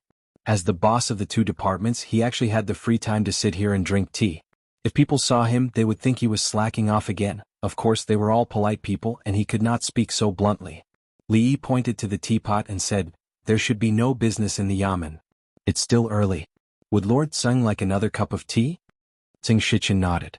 "Thank you, Lord Li." He had completely forgotten the traditional virtues of 5,000 years, and he had also lost the face of his ancestors. He did not even have this little bit of insight. How did he sit in the position of the capital governor? Yes, if he had not gone through the back door with Her Highness, the Tseng family would have been in prison like the Chui family, not to mention the capital governor. Then Li realized that this scene seemed familiar. He should have remembered that Tsing Shichen was such a blind person. Even the thought he had just had was not the first time he had thought about it. People would always fall at a certain place, stand up and fall a second time, a third time. After waiting for Tsing Shichen to leave, Li turned around and asked Zuemo, "It's been so long. Your wedding dress is almost done, right?" The Luo Shui goddess glanced at him. Soon. "Why are you in such a hurry?" On the side, Xiao Chui opened her mouth as if she wanted to say something. After being glared at by the Luo Shui goddess, she immediately closed her mouth. Li looked at her and said seriously, "By the end of this year at the latest, if you are not ready by then, I will take you back." Taking a woman in broad daylight? Tsing Zuemo looked at him with disdain and said, "Lord Li, you are the head of the Mathematics Academy, a doctor, a county marquis, not a robber. Aren't you afraid of being laughed at by the whole capital? There's one thing you're wrong about." Li looked at her and said with a smile, "What doctor, what county marquis, these are all my part-time jobs. In fact, my real job is, really a robber." He picked her up by the waist and put her on his shoulder. Ignoring her panicked patting on his back, he strode into the room. When he walked in, he looked back and said, "Xiao Chui, close the door." "Got it." Xiao Chui ran over excitedly and closed the door. Then she sat in the corridor with a silly smile on her face. This time she didn't put her ear on the door to eavesdrop because she knew that even if she did, she wouldn't hear anything. However, at the end of the year she might be able to hear it. She was happy but also worried. The little servant girl named Xiao Huan in Li's family was very favored. If she went there, would she be bullied? If Xiao Zhu went with her, the two of them shouldn't be afraid of her. Miss was also alone. If Sister Ruoqing went with her, that would be the best. There would be no difference from now. When Li Yi saw Li Xian again, it was already 3 days later. His clothes were disheveled and he looked haggard. 2 dark circles hung on his face, which was especially conspicuous. He looked like a frosted eggplant. He sat opposite Li Yi and gulped down a pot of tea. Looking into his eyes, he asked seriously, "Can I really not escape?" Li Yi nodded his head. As the heir of Ningguang, he could escape many things. But as the crown prince, as the emperor, he had to bear what he had to bear. Li Xian lay on the chair in frustration. "Damn it! Who are you scolding?" Li Yi looked at him and asked, "Ningguang or His Majesty?" Li Xian sighed, "Scolding me." Li Yi could not empathize with his situation, but he could understand it very well. Li Xian wasn't a person suitable to be the emperor. That position to him was only a restraint, only a burden. What he yearned for was a bigger and more open sky, a sky that no one in this world had ever seen before. Thinking about how he would be the emperor, it was unimaginable. "Say, can I tell Imperial Father that I don't want to be the emperor and let Li Han be? He's still a child." Then say, "Can it be like what we originally planned, me being the emperor and handing over the court to Mingzhu just like now? With Mingzhu's influence in the court and among the people, aren't you afraid that she will really become the empress and make you a mere figurehead for the rest of her life, or even just abolish you and ascend the throne herself?" Li Xian's eyes showed yearning as he muttered, "That would be the best." "At the beginning, didn't we also think that way?" Li Yi thought for a moment, then looked at him and said, "You wish." Chapter 946. Perhaps it had snowed a lot last winter, but there was no snow in the capital until the beginning of December this year. Of course, although there was no snow, the weather was very cold. The proud Lolita and Yong Ning wrapped themselves up tightly, only revealing a pair of large, watery eyes. "Brother?" Yong Ning had caught a cold a few days ago and had been recuperating in the palace. Only when she recovered was she allowed to leave the palace. Just as she walked to the door, she saw Li Yi. She opened her arms and quickly ran over. Perhaps it was because she was wearing too much, she accidentally tripped when she crossed the steps. Li Yi's figure flashed, and just as she was about to fall, he picked her up. He touched her nose and said, "Be careful." The proud Lolita walked over and raised her head to look at Li Yi. She said pitifully, "Sir, it's so cold. I want to drink some soup to warm myself up." Li Yi used his hand to cover her ears and said, "It's cold outside. Let's go in first." The inside and outside of the house were 2 completely different worlds. After the 2 girls went in, they immediately took off their outerwear. Li Yi hung up their clothes and inadvertently glanced at the proud Lolita who had taken off her shoes and climbed onto the bed. He felt that there was no need for her to drink soup. Li Duan, who was more than 1 year old, could already walk steadily. Even though he could not walk fast, he could consciously speak some simple words. The 2 princesses and Xiao Huan were playing cards on the bed. He just sat quietly at the side and did not cry or make a fuss.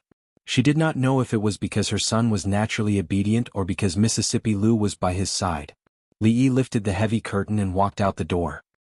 He looked at the gray sky, rubbed his hands and walked to the kitchen. It was another year of court session. In the 12th month, officials from various places started to enter the capital. In some remote places, the officials who had entered the capital earlier had already arrived.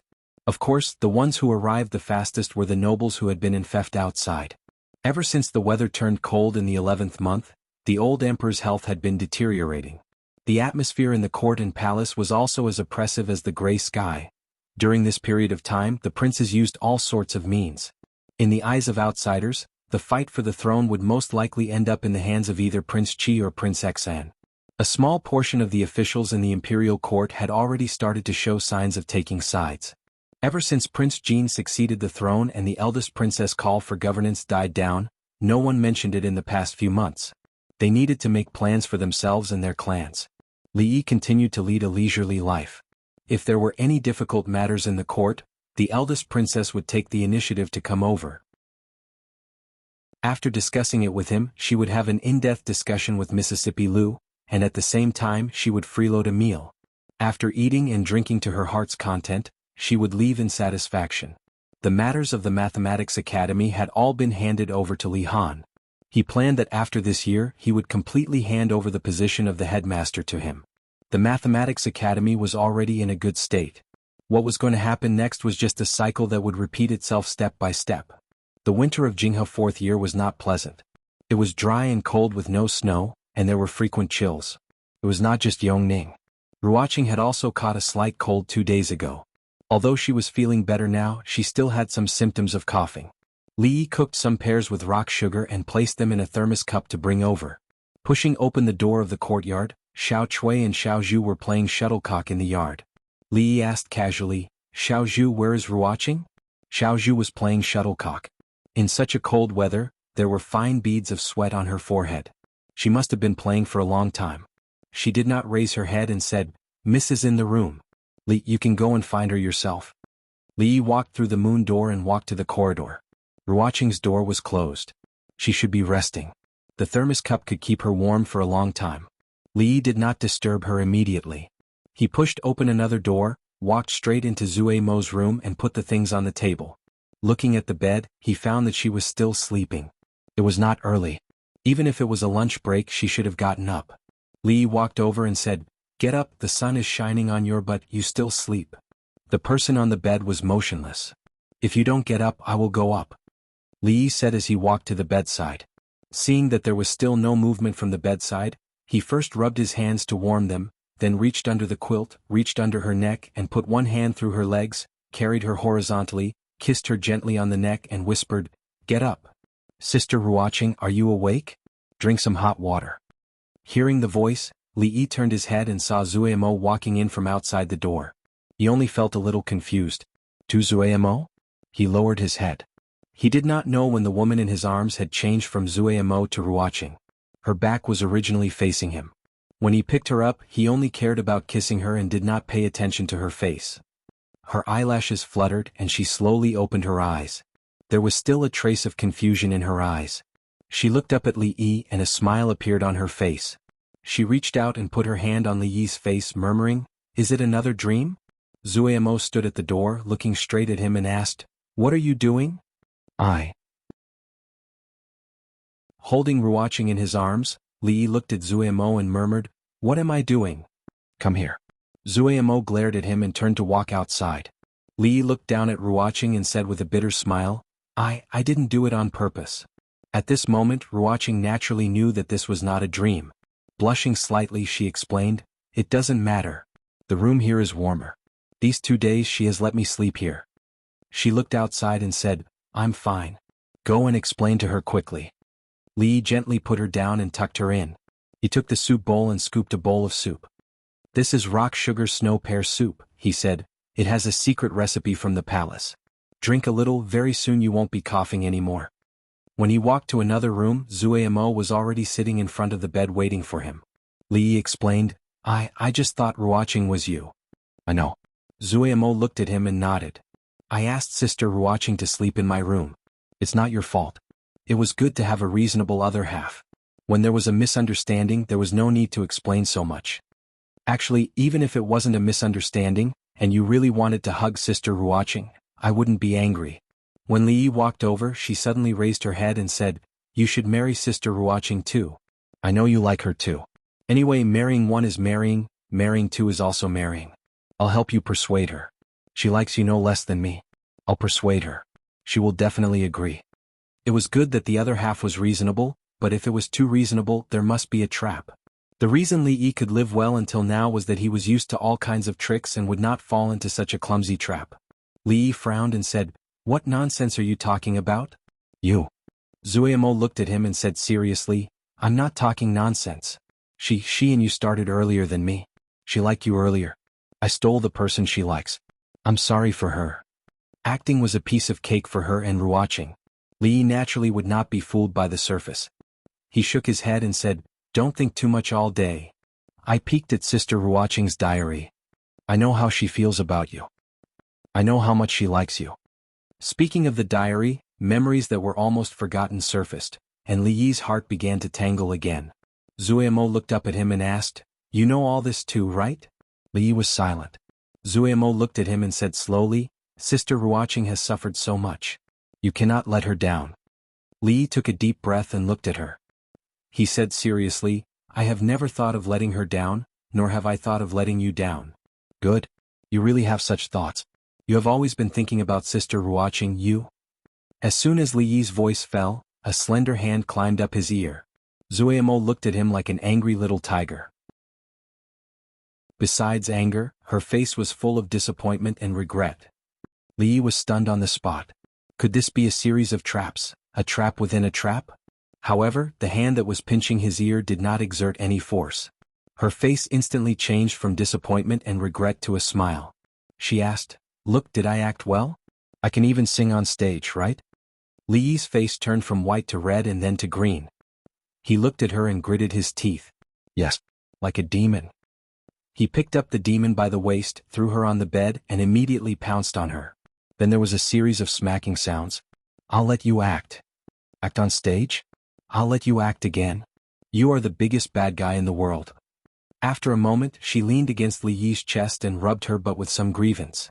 She murmured, You bad guy, if you let us down, I will bite you to death. Hiss. Li Yi sucked in a breath and said in pain, You can't bite that place. Chapter 947. Li Yi ran out of the room, covered his chest and ran away, like a good girl who was molested by a hooligan. The hooligan was naturally the goddess of Luo Shui. Under his training, the current her was less and less mindful of the distance between the two of them. In the courtyard, Xiao Chui widened her eyes, even forgetting that she was kicking the shuttlecock. The shuttlecock fell to the ground, causing Xiao Zhu to laugh without caring about her manners. You lost, you have to lend me that hairpin to wear for 3 days. We are good sisters, what is mine is yours. If you like it, I will give you that hairpin. Xiao Chui turned her head to look at her, curled her lips and said, But this does not mean that I can't kick you. If not for Li scaring me, I can still keep on kicking. Just now, when she saw Li run out while covering his chest, she was extremely puzzled. Could it be that her young Mrs. Temper was actually so impatient? After so many years she still couldn't see it? She sighed in her heart. If Xiao Zhu wanted that hairpin, she could just give it to her. Why did she have to play this kind of senseless game with her, causing her to miss that wonderful scene? Inside the room, Li put the bowl that Ruoqing used to the side. He took a pillow and let her lean behind him so that she wouldn't feel uncomfortable sitting down. Then he sat down beside her and asked, Do you feel better? She nodded her head. Much better. Li reached out his hand and touched her smooth forehead. It was no longer hot, just a little cough and weak body. She would recover after a few days of rest. Li helped her pull up the quilt and said, These few days you should rest well at home. Don't go anywhere. Tomorrow I will continue to send you medicine. You will be fine in 2 days. Because of the relationship between Shaning and Emingzu, the family never lacked good things from the palace. They could also use the secret prescriptions of the imperial physicians. Last time, when Xiao Huan coughed, Emingzu had the imperial physicians send over a prescription. She almost recovered on the same day. Wan Ruoqing didn't refuse and just nodded obediently. On the contrary, Li Yi was somewhat puzzled. She was usually polite to everyone. Every time he wanted to do something for her, she was always worried that it would trouble him and refused in every way possible. This time she was actually so obedient. However, it's better for girls to be obedient. Obedient girls are likable. Disobedient girls, like Mississippi Lu, are likable too. Of course, he didn't know that the 2 rooms were adjacent to each other and had opposite layouts. If there wasn't a wall beside the beds in the 2 rooms would be connected. And this wall was only made of wooden planks. In the past, when she and Zueimo slept in separate rooms, they could hear each other even if they whispered through the wall at night. They often used this method to chat late into the night. Li Han walked to Li Xian's side and asked mysteriously, Brother Xian, did the teacher really say that I'll be the dean after the new year? He should be at your eldest royal sister's place now. You can ask him yourself and you'll know. Li Xian walked slowly into the hall, took out something from his arms and said with a smile, Uncle Huang, the Academy of Sciences has developed a kind of ingenious gadget. It's very interesting. I'll show it to you. Li Han scratched his head. He naturally didn't dare to ask in person. Although the teacher was usually unbelievably kind, those nightmarish feelings in the past were still very vivid to him when he recalled them. It took a lot of courage to ask him this kind of thing. Emperor Jing, who was leaning against the wall, did not speak. Ning Wang raised his eyes to look at him and said, I have told you before that these obscene techniques are unorthodox. You should read more about the classics and history. It is the proper way to govern a country. Father, you're wrong. Li Xian smiled and said, heavenly punishment is not a way to govern a country. The water wheels that cover the outskirts of the capital during a drought are also not a way to govern a country. The new plows that the common people use to farm are also not a way to govern a country. But who dares to say that they are unorthodox? Prince Ning naturally couldn't refute this sentence. Celestial punishment was an important tool of the country, and it was used to deter strong enemies. The latter two were also a great way to promote the people's livelihood. If anyone dared to say that these were unorthodox, he would be drowned by the spittle of the world. Moreover, there are specializations in every field. In terms of the way to govern a country, I'm not as good as County Marquis Li. In terms of martial arts, I'm not as good as Emingzu. But in terms of the way of science, Li Xian couldn't go on because he really couldn't say that Li Yi was far inferior to him in the way of science. In terms of the way to govern a country, on martial arts, on the way of science, it seemed that he was not as good as him. This was really a sad thing to do. He coughed a few times and said, what's more, County Marquis Li once said that science and technology are the foundation of a strong country, and it is also the long-term stable development strategy of the Jing Kingdom. Those governing strategies in the court are not as important as the research of the Academy of Science. Xin'er is right. Emperor Jing nodded. Although his voice was weak, his tone was unquestionable. There are thousands of ways, and the strategy of every emperor is very different. How is it not the way to govern a country to prosper with science and technology? He took the thing that Li Xian had just handed over and looked at it carefully. At least, from the current point of view, Xin'er's approach is right. The Jing Kingdom can't do without the officials who govern a country, and it can't do without the Academy of Science. Uncle Emperor is wise. Li Xian smiled and immediately said, I don't know much about governing a country and I can't do it well. Fortunately, there is Emingzu. These things can be handed over to Emingzu. I only know these unorthodox ways. Emperor Jing raised his head and looked at Prince Ning. However, Li Xian took out a small box from his bosom and walked to the Empress. He smiled and said, Your Highness, the craftsmen of the Academy of Science have mastered a new technique a few days ago. They can make gold and silver as thin as cicada wings. I asked them to make a phoenix hairpin for you. See if you like it. He took out the hairpin from the box. The hairpin was made very delicately. Because it was very thin, there was no movement when he held it in his hand, but the phoenix feather at the end trembled slowly. It was lifelike and beautiful. A look of surprise appeared on the Empress' face, but she didn't take the hairpin. Instead, she held Li Xian's hand and said, I like it, I like it. As long as it's from Xin'er, Your Highness will like it. Princess Ning coughed lightly and said, Do you only have Your Highness in your eyes and not me, your mother? Li Xian walked over with some flattery and took out another box from his bosom. He said, Of course Xin'er can't forget mother, Morning Dew Hall. The princess ate the egg-fried rice and asked with some doubt, Why is the rice they made with the same ingredients and the same steps different from yours?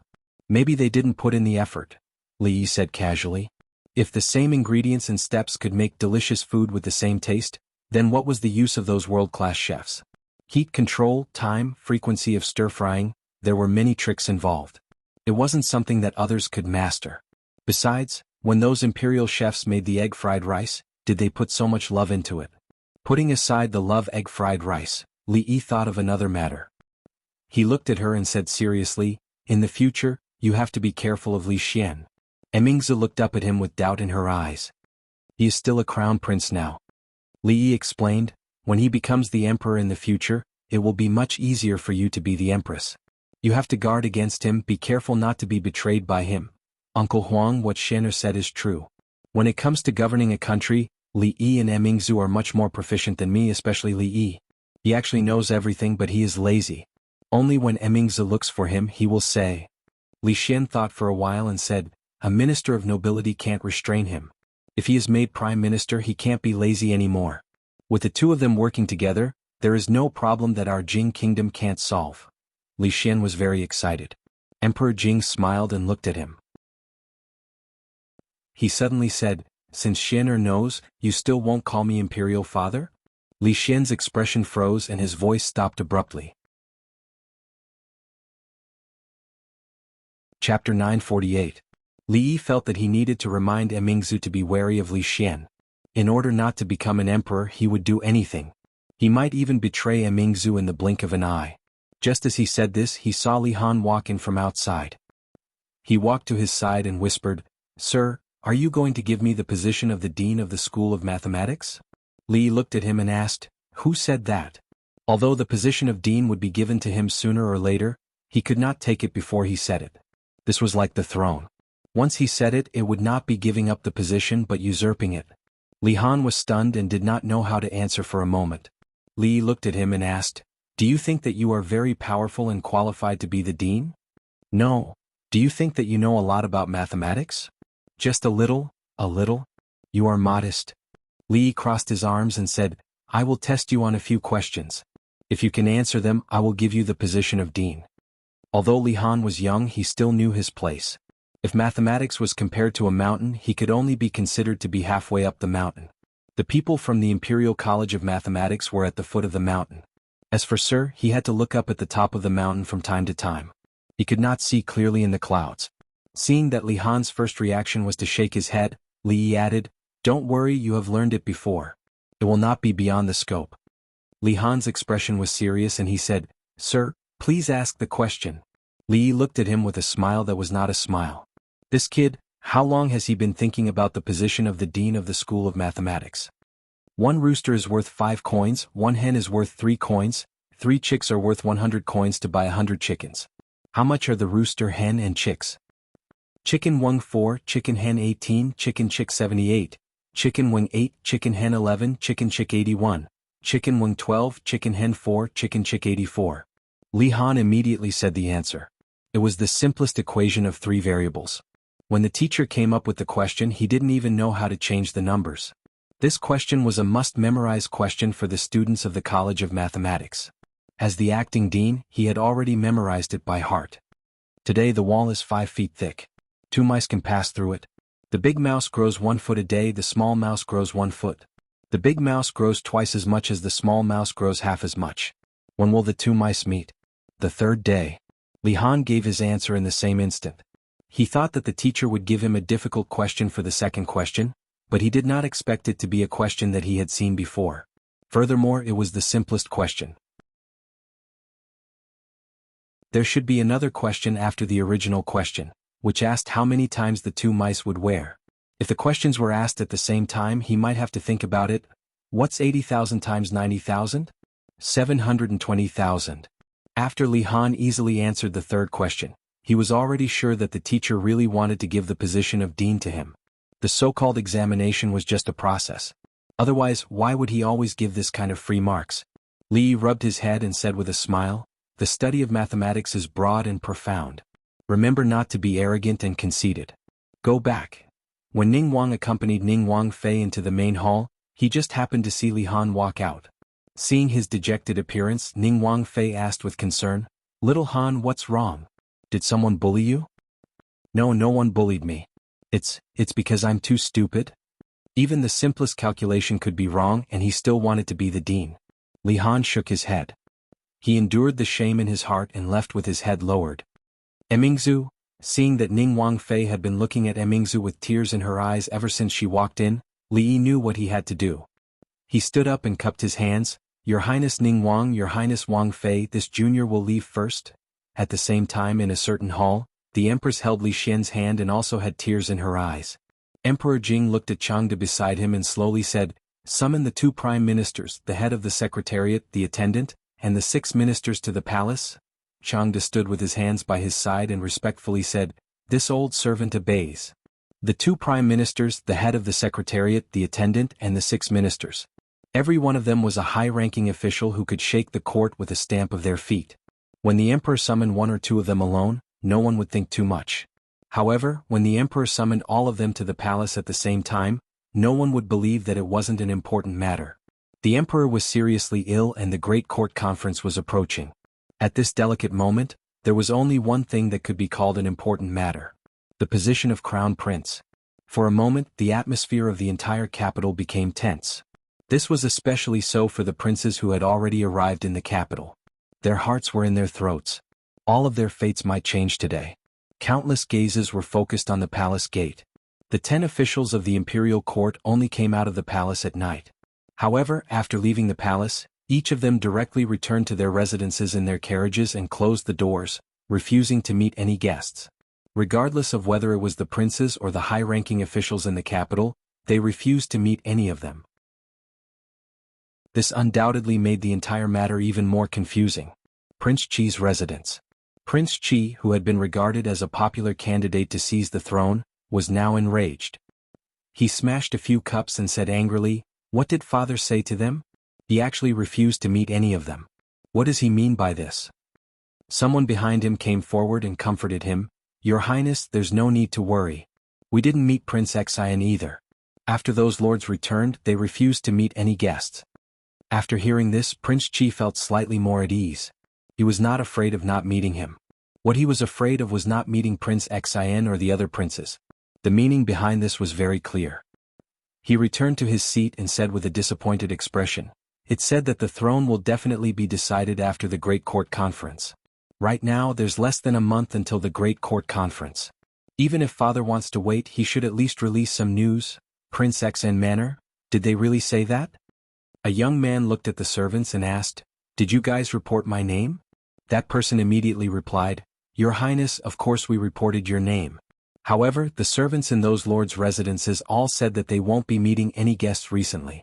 Not only did we not see them, but Prince Qi and the other princes also didn't see them." Hearing this, Prince Xian's countenance eased up a little. He waved his hand and said, "If that uncle of mine was still a servant, we wouldn't be in such a passive position right now." That servant sighed and said, "The Qin clan was so illustrious back then. To think that it has fallen to such a state. It's really a pity." Prince Xian let out a cold snort and said, "They only have themselves to blame. Qin Qing is Ai's uncle, but he didn't help Ai back then and chose to side with the king of Shu. Now, the clan that had several decades of glory has fallen to such a state that they almost became prisoners. Who can they blame for this?" Prince Xian was clearly still brooding over what had happened back then. When that servant heard this, he no longer dared to say anything else. Prince Xian and Prince Qi were not the only ones feeling perturbed. All the princes in the capital, as well as the high officials and nobles, felt very uneasy. However, there had been no news of what His Majesty had said to those lords. They could only wait for the upcoming Great Court Conference. The capital, which had been in a state of turmoil due to the fight over the position of the throne, suddenly quietened down again. However, everyone knew that this was probably the last moment of peace before the storm. Li was really quiet. He held on to Li Duan with his left hand and Yong Ning with his right. His heart was extremely quiet. Li Duan was already very familiar with this little aunt of his and was willing to get close to her. Other than his family, the person he was the most willing to get close to was Shaning. Perhaps it was because the proud Lolita had been with him for the longest period of time. The closeness he felt toward Shaning was far greater than that of others. Yong Ning did not need to return for the next few days. After all, she had not fully recovered from her illness and would need to undergo psychological treatment from time to time. During this period of time, she did not need to stay in the palace. After coaxing the two little fellows to sleep, Li Yi still did not feel sleepy at all. The courtyard was a little cold, but he did not mind it at all as he lay on the chair. The sky was pitch black with no stars. The night was exceptionally quiet. Many things had happened recently. It had only been a few days, but the eldest princess was no longer the eldest princess. Li Xian was also going to become the emperor. His original plans had been completely disrupted. For a few moments he started to feel lost about the path he was going to take in the future. Chapter 949. It was already the 20th of the 12th lunar month. In another 10 days, it would officially enter the 5th year of Jinghe. Many high-ranking officials and dignitaries in the capital had already begun to busy themselves with the New Year's festival. The common people were naturally busy as well. While they were busy, they couldn't help but feel a little worried. The weather seemed to be colder than in previous years, but there was no snow in the capital this year. Not only the capital, but there was no snow in the 13 states of the Jiangxi region. For experienced farmers, they naturally knew what this meant. If it didn't snow this winter, the harvest next year would not be optimistic. Ruoqing's body had recovered. During the new year, the business of the brothel became more and more busy, but Zuemo kept a close eye on her and didn't allow her to manage those things. She was gentle, so she naturally couldn't dissuade Zuemo. The two of them just went out to buy some New Year's goods. Sometimes it was 3 people and Li Yi played the role of carrying the bags. It was a happy thing to carry the bags for his woman. These things didn't need servants or guards to do for him. According to his original plan, this year's reunion night should be spent with the family. However, Zue Mo's wedding dress had not been finished for a long time, and there was no good time to tell Ruoqing. The imperial court meeting was approaching. It was not difficult to imagine that the whole capital would directly explode at that time. Li Yi himself didn't know how many things he had to do. He couldn't choose to do things with them at such a hasty time. After walking half a street, he had already carried a lot of things in his hands. Zue Mo and Ruoqing walked in front, and he and Su walked behind. Ever since he started hanging out with second-grade uncle, Li Yi realized that elder Su had started to become neurotic. He was already so old, but he was slowly turning into a masochist. His tendency to be a masochist was very serious. Every time he was abused, he would quietly find a place to sit, and his mind would wander off. In recent days, his realm had improved again, and he didn't need to find a quiet place to wander. After Little Red entered the door, Fang no longer needed to go to the Jade Courtyard, so naturally he didn't need to follow her. Su's head was like a block of wood. Li Yi was bored by himself, so he went over and looked at the things they bought. He asked curiously, "Didn't you buy these things 2 days ago? Why are you buying them again?" "This is for Mrs. Chin." Drunk Imo looked at him grumpily and said, "Mrs. Chin is usually so good to us. It's almost the new year, so we naturally have to buy some gifts to send over." Li Yi smiled and said, "In a family the man takes care of the outside and the woman takes care of the inside. I know you will think of these things. Whose family with you?" Drunk Ink glanced at her and took Ruoqing's hand, saying, "Let's go to that shop and have a look." Ruoqing looked at her and smiled, and was immediately pulled away by Zue Mo. Li Yi realized that ever since she had let go of the knot in her heart and said those words, some things had changed. For example, she had started to be on the same side as Ruoqing, making him seem like an outsider. He wouldn't lower himself to her level now, but after she married into the family, he would deal with her properly. As for what she had just said, he naturally wouldn't ignore it. Although the Qin family had been confiscated, their property confiscated, and their servants chased away, it wasn't as if nothing had been left behind. Qin Chong and the Qin brothers now ran a cloth shop. It wasn't big, but it was more than enough to support a family. Of course, as the only designated supplier for the ready-made clothing shop in the capital, they didn't have to worry about business at all. Qin Chong didn't accept his gift, but he didn't reject it. What a hypocritical fellow. It wasn't easy to run a shop in the capital, especially for a family like the Qin family that had once been glorious and then quickly declined.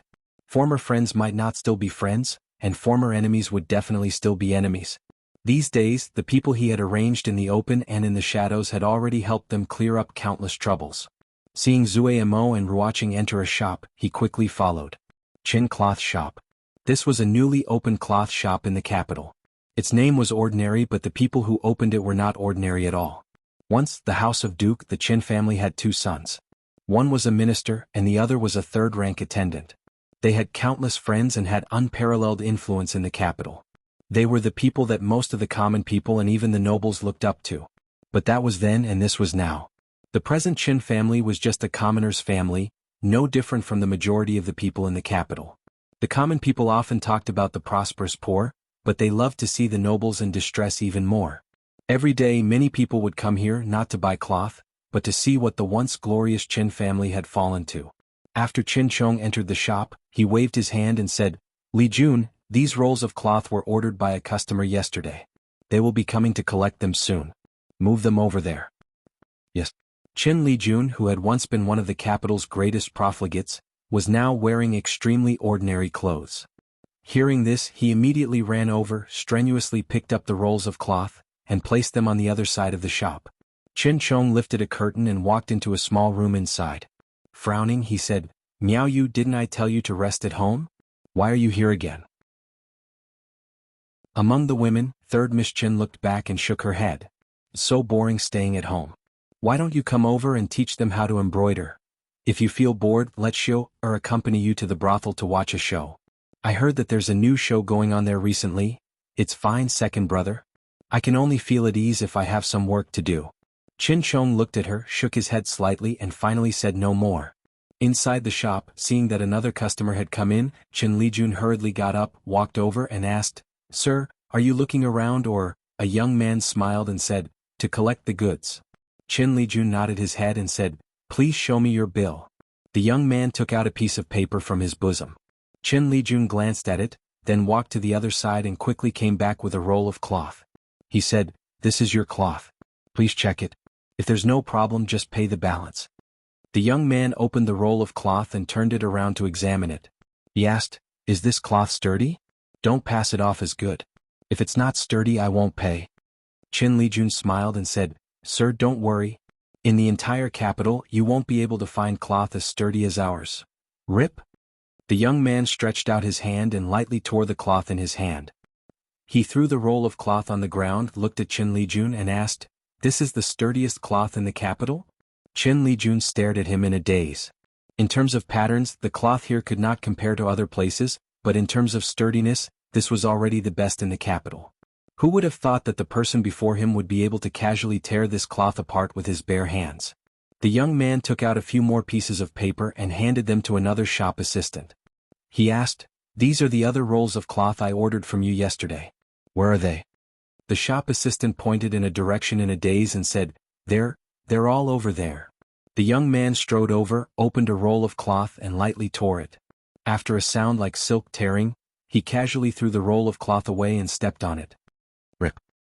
Rip. Rip. All of the rolls of cloth in his hands were like paper.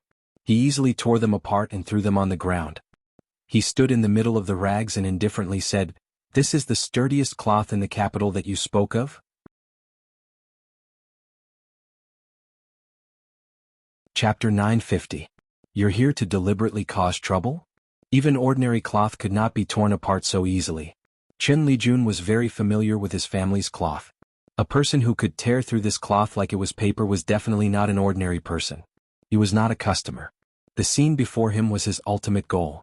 The young man stepped on the cloth and lightly said, "You claim that your family's cloth is the sturdiest in the entire capital.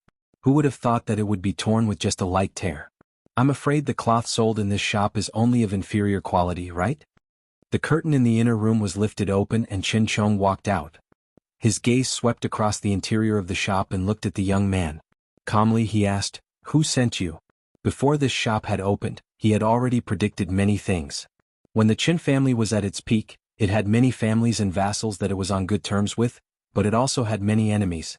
After the Qin family fell into decline, the small families that had been its vassals naturally looked for other big families.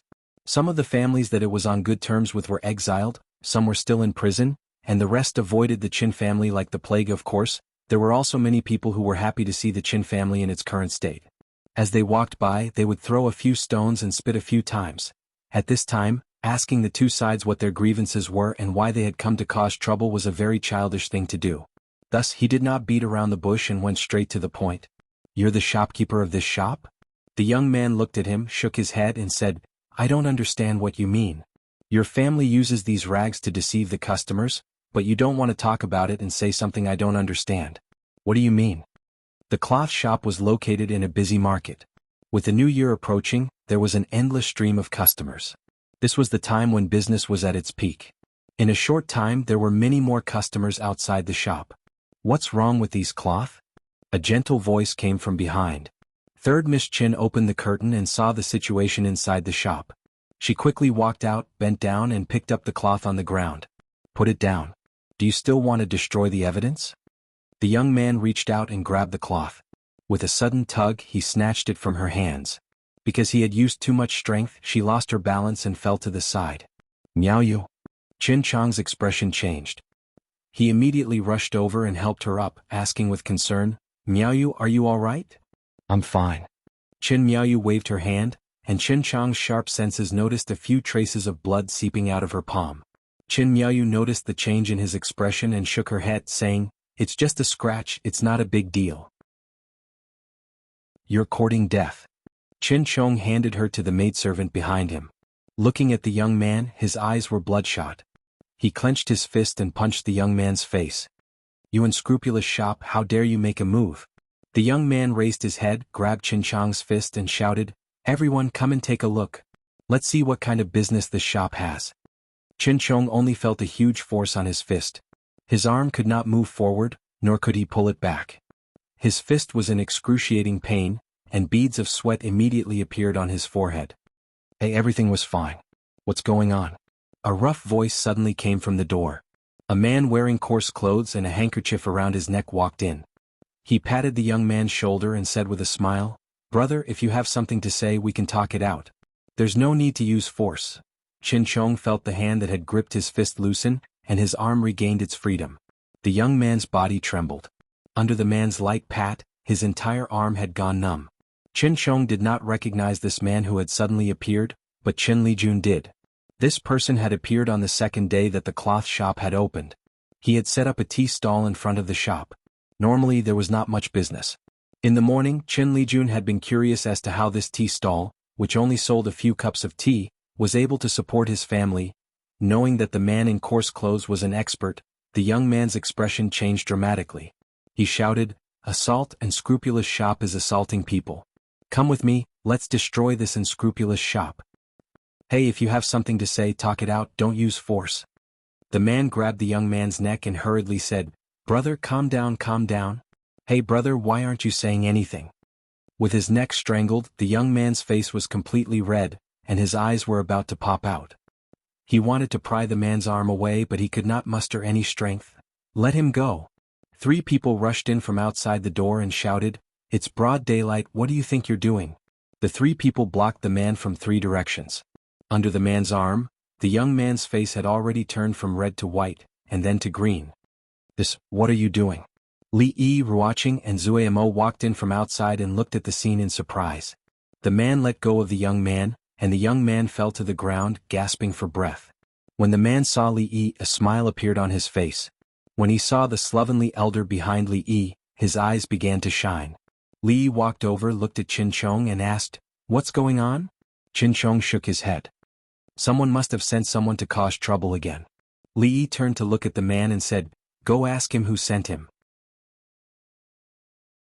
Qin Chong looked at Third Miss Qin and said with concern, "Miaoyu, I'll take you to the infirmary to bandage your wounds."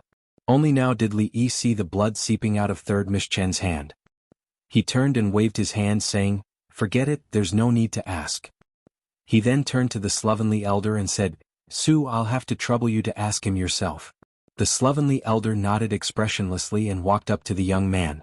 The young man was about to speak when the old man casually sealed his acupoint with a finger and said, "Don't speak. Close your eyes and feel it well." As soon as he finished speaking, the young man fell to the ground. Then his expression became extremely ferocious, but he couldn't make any sound. The veins on his forehead bulged, and the veins on his neck wriggled like earthworms. The faces of the 3 people beside him turned pale, and their bodies trembled. "There's clean gauze and medicine in the stall next door. I'll go get it." Wan Ruoqing put down the things in her hands and walked out quickly after saying this. Third Miss Qin smiled and said, "It's just a superficial wound. There's no need to go through so much trouble." "I'll use it. I'll use it." Li Yi and Qin Chong spoke at the same time. The 2 looked at each other and then turned their heads at the same time. Ruoqing returned very quickly. Together with Zui Mo, she took Third Miss Qin inside to treat the wound. On the ground, the acupoints on the young man's body had been unsealed, and the veins had all subsided. However, his body was still twitching unconsciously. The burly man squatted down and looked at him with some pity. He advised, "Brother, I suggest you tell us who sent you here. That was just the appetizer. If you still don't tell us..." The young man's body was still twitching as if he could no longer hear what he was saying. The burly man patted his face and asked, Brother, are you all right?" Only when his hand hurt from the patting did he shake his head and stand up. Looking at the 3 people, he asked, "If he doesn't tell us, will you guys tell us?" Blah. The 3 people knelt on the ground at the same time and said in horror, "We don't know, we really don't know. We just received money to do the job. We don't know anything else." Qin Chong shook his head and said, "Just like the previous times, they also don't know who's behind them." "You don't understand." Li shook his head and said, "The people behind them usually won't be satisfied with just hearing. They want to see the results with their own eyes. Maybe he's hiding somewhere and secretly watching." Qin Chong looked at him and asked, "How do you know?" "I guessed." Li walked over, looked at the 3 people and asked, "You don't know who he is, but you definitely know where he is, right?" One of them had a face full of horror. "We really?" Li looked behind him. "Su, I might have to trouble you again. We know." The man looked at Li Yi and said sincerely, "We really know."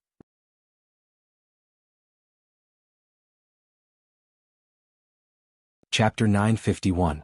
Outside the clothing shop, a horse carriage was parked at a certain alley on the street. At a certain moment, a young voice rang out from within the carriage. "Why isn't there any movement inside?" "I don't know. Do you want me to go over and take a look?" The coachman turned back to look at the carriage and asked in a probing manner. "There's no need."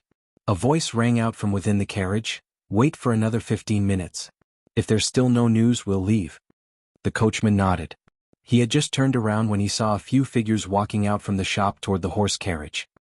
His countenance changed, and he was about to shake the reins to leave when he turned back and saw a man sitting on the other side of the horse carriage, smiling at him. "This brother, how are you?" Li Yi and Qin Chong stood in front of the horse carriage looking at it and said, "Come down." There was no movement in the horse carriage. After an unknown period of time, the curtains of the carriage were pulled open, and a young man walked out from within. The moment Qin Chong saw that young man, his countenance turned extremely grim. "Lord Qin, how have you been?" The well-dressed young man tidied up his clothes, cupped his hands together and smiled at Qin Chong, looking like an old friend whom he had not seen for many years. Over 10 people who looked like guards appeared behind him at the same time. "This is?" Li looked at Qin Chong and asked. "This commoner pays his respects to Prince Xan." Qin Chong bowed slightly, indicating the identity of the person before him. Li was stunned. He looked at Qin Chong and asked, "Have you tolerated it?" Qin Chong lowered his head, remaining silent. This meant that he had tolerated it. After all, the current Qin clan could not possibly go up against Prince Xan. Since Prince Xan had tolerated it, there was no reason for Qin Chong not to. Third young Mistress Qin walked out of the shop hurriedly. She looked at Qin Chong and said anxiously, "Second brother, I'm fine. Don't be rash." Looking at the white-haired lady's pale face and the bandage on her hand, which had traces of blood seeping out, Li sighed, turned back, looked at that young man and asked, "Who are you again?" The young man looked at him with a hint of doubt in his eyes. "You are?" Li cupped his hands. "I am Li." The young man's expression froze, but he quickly smiled and said, "I just sent an invitation to Dr. Li a few days ago. The servants of the Li family said that Dr. Li is seriously ill and can't go out. I don't know what illness Dr. Li is suffering from. It's only been a few days, but it seems that he has recovered." Li looked at him and suddenly slapped his face. Before he could react, Li asked, "Now do you know what illness I have?" "You. Hysteria, intermittent hysteria. The emperor personally issued an imperial edict. Hitting people in Jingdo is not illegal." Half of the young man's face had temporarily lost all feeling, and an expression of disbelief appeared on his face. At the next moment, the young man pointed at Li Jie and said fiercely, "How dare you?" "I'm Prince Xan Li Jie." "How dare you?" Li was puzzled. "Believe in what?" "Prince Xan Li Jie." "Whatcha?"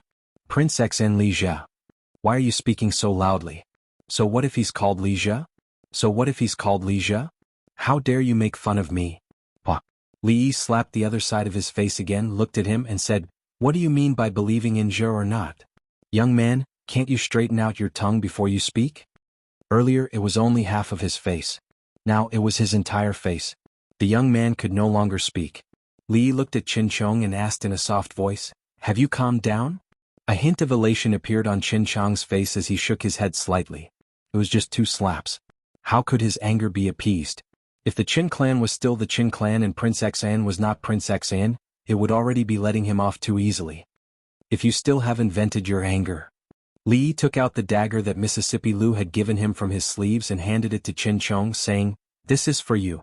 Do it yourself." Reality once again proved that Qin Chong was a man who did not mean what he said. Li kept the dagger and looked at Qin Chong with a hint of puzzlement on his face. He asked, "What happened earlier?" The over 10 guards behind Prince Xan all drew their weapons and dropped them onto the ground almost at the same time.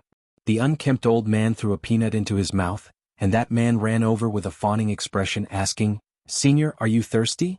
Would you like a cup of tea?" Prince Xan regained his calmness. He glared at Li Yi and asked, "Li Yi, County Marquis Li, Dr. Li, are you really going to do this?" "This is?" Li looked at Qin Chong and asked, puzzled. Qin Chong immediately introduced, "This is Prince Xan." Li looked at him and said in astonishment, "Prince Xan? What did you mean by that?" "Let's go." Prince Xan did not throw him another look and turned to get into the carriage. The guards behind him heaved a sigh of relief, picked up their weapons and left quickly. Things happened very quickly. Before the crowd on the streets could gather, they dispersed very quickly. Third young Miss Chen looked at him worriedly. How could you do this? That's Prince Xn. Li Yi walked over, looked at him and asked in concern, does your hand still hurt? In this world, other than his family and friends, there were two people whom he would definitely not allow anyone to hurt. One was because he could not give up on his bloodline, and the other was because of a debt that could not be made up for. Regardless of whether it was King Shu or Prince Xn, there was no need for them to consider these things. Third young Miss Chen looked at him with a helpless expression. However, her tone turned gentle as she said, come in first. At the entrance of the shop, Qin Chong took a step forward and asked, it's not Prince Xn? Li Yi nodded. Then it's King Qi. Li Yi shook his head. Qin Chong revealed a surprised expression, but he did not ask any more. It was only after a long while that he said, no matter if it's him or not, he's still a prince. You were a little rash today. He sighed and said, no matter what, thank you for today. There's no need to thank me. Li Yi looked at him and said in disdain, you don't even dare to stand up for your kin when they're being bullied. You coward. A few dark lines appeared on Qin Chong's forehead. Did standing up for Miao Yu mean that he had taken his dagger and stabbed Prince Xan twice? Even if he, the greatest sycophant in the Jing kingdom, were to do something like this, he would not be able to resolve the matter peacefully, right? The people from the Li family were really as detestable as ever. On the streets, in a carriage that was moving slowly, that coachman said, feeling a little indignant, that sycophant dares to be so audacious just because he has His Majesty's favor. He's not showing any respect for His Highness and the royal family. As long as His Highness accuses His Majesty, shut up. An extremely stifled voice rang out from within the carriage. Prince Xian's expression was one of shame and fury, but there was even more fear. He was furious and ashamed because he had been humiliated by Li Yi in front of so many people. If this were to spread to other people's ears, how would he, a prince, still have any face left to speak of? What was terrifying was that person was his father's most favored subject, going in and out of the palace all the time. His father's trust in him was greater than that of any other subject. If there was an important matter, how could he possibly not know about it? Although it had not been announced to the public who would be the Eastern Palace, many of the subjects in the imperial court, including Prince Xan, definitely knew. If the crown prince was Li Jia, then why would Li Yi dare to do this to him? He clenched his fists tightly, and his knuckles turned white. He gritted his teeth and said, King Qi, is it King Qi? Chapter 952. The news of Prince Xan being slapped in the face in public spread like wildfire. During this period of time, everyone in the capital had their eyes on Prince Xan and Prince Qi. If something were to really happen to them, no one would be able to hide it. Moreover, this had happened in broad daylight and the process was very simple. There was no need for too much guesswork. Although not everyone knew about the relationship between the Qin clan and Prince Xan, many officials and nobles in the capital knew about it. Qin Qing was Prince Xan's uncle. Compared to King Shu, Prince Xan should be closer to the Qin clan. However, a long time ago, the Qin clan had firmly stood on King Shu's side. There was no such thing as closeness in the imperial court. Back then, the power that Prince Xan possessed was far too different from King Shu's. The Qin clan's choice would decide the clan's rise and fall for the next several decades. Therefore, they naturally had to choose a good tree to live in. Therefore, the Qin clan ended up in the current situation. Seeing that the Qin clan had fallen to such a state, Prince Xan, who had been given up on by the Qin clan back then, was now a popular candidate to fight for the position of crown prince.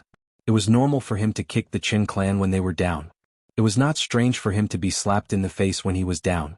With His Majesty's previous decree, it wouldn't be a problem for County Marquis Li to beat up a few people in the capital. Although this person was Prince Xan, wasn't there still the precedent of King Shu? Some people felt that it was strange. Prince Xan and the Qin clan did not have a good relationship, but the Li family and the Qin clan seemed to have a deep feud. To think that they would stand up for the Qin clan and slap Prince Xan?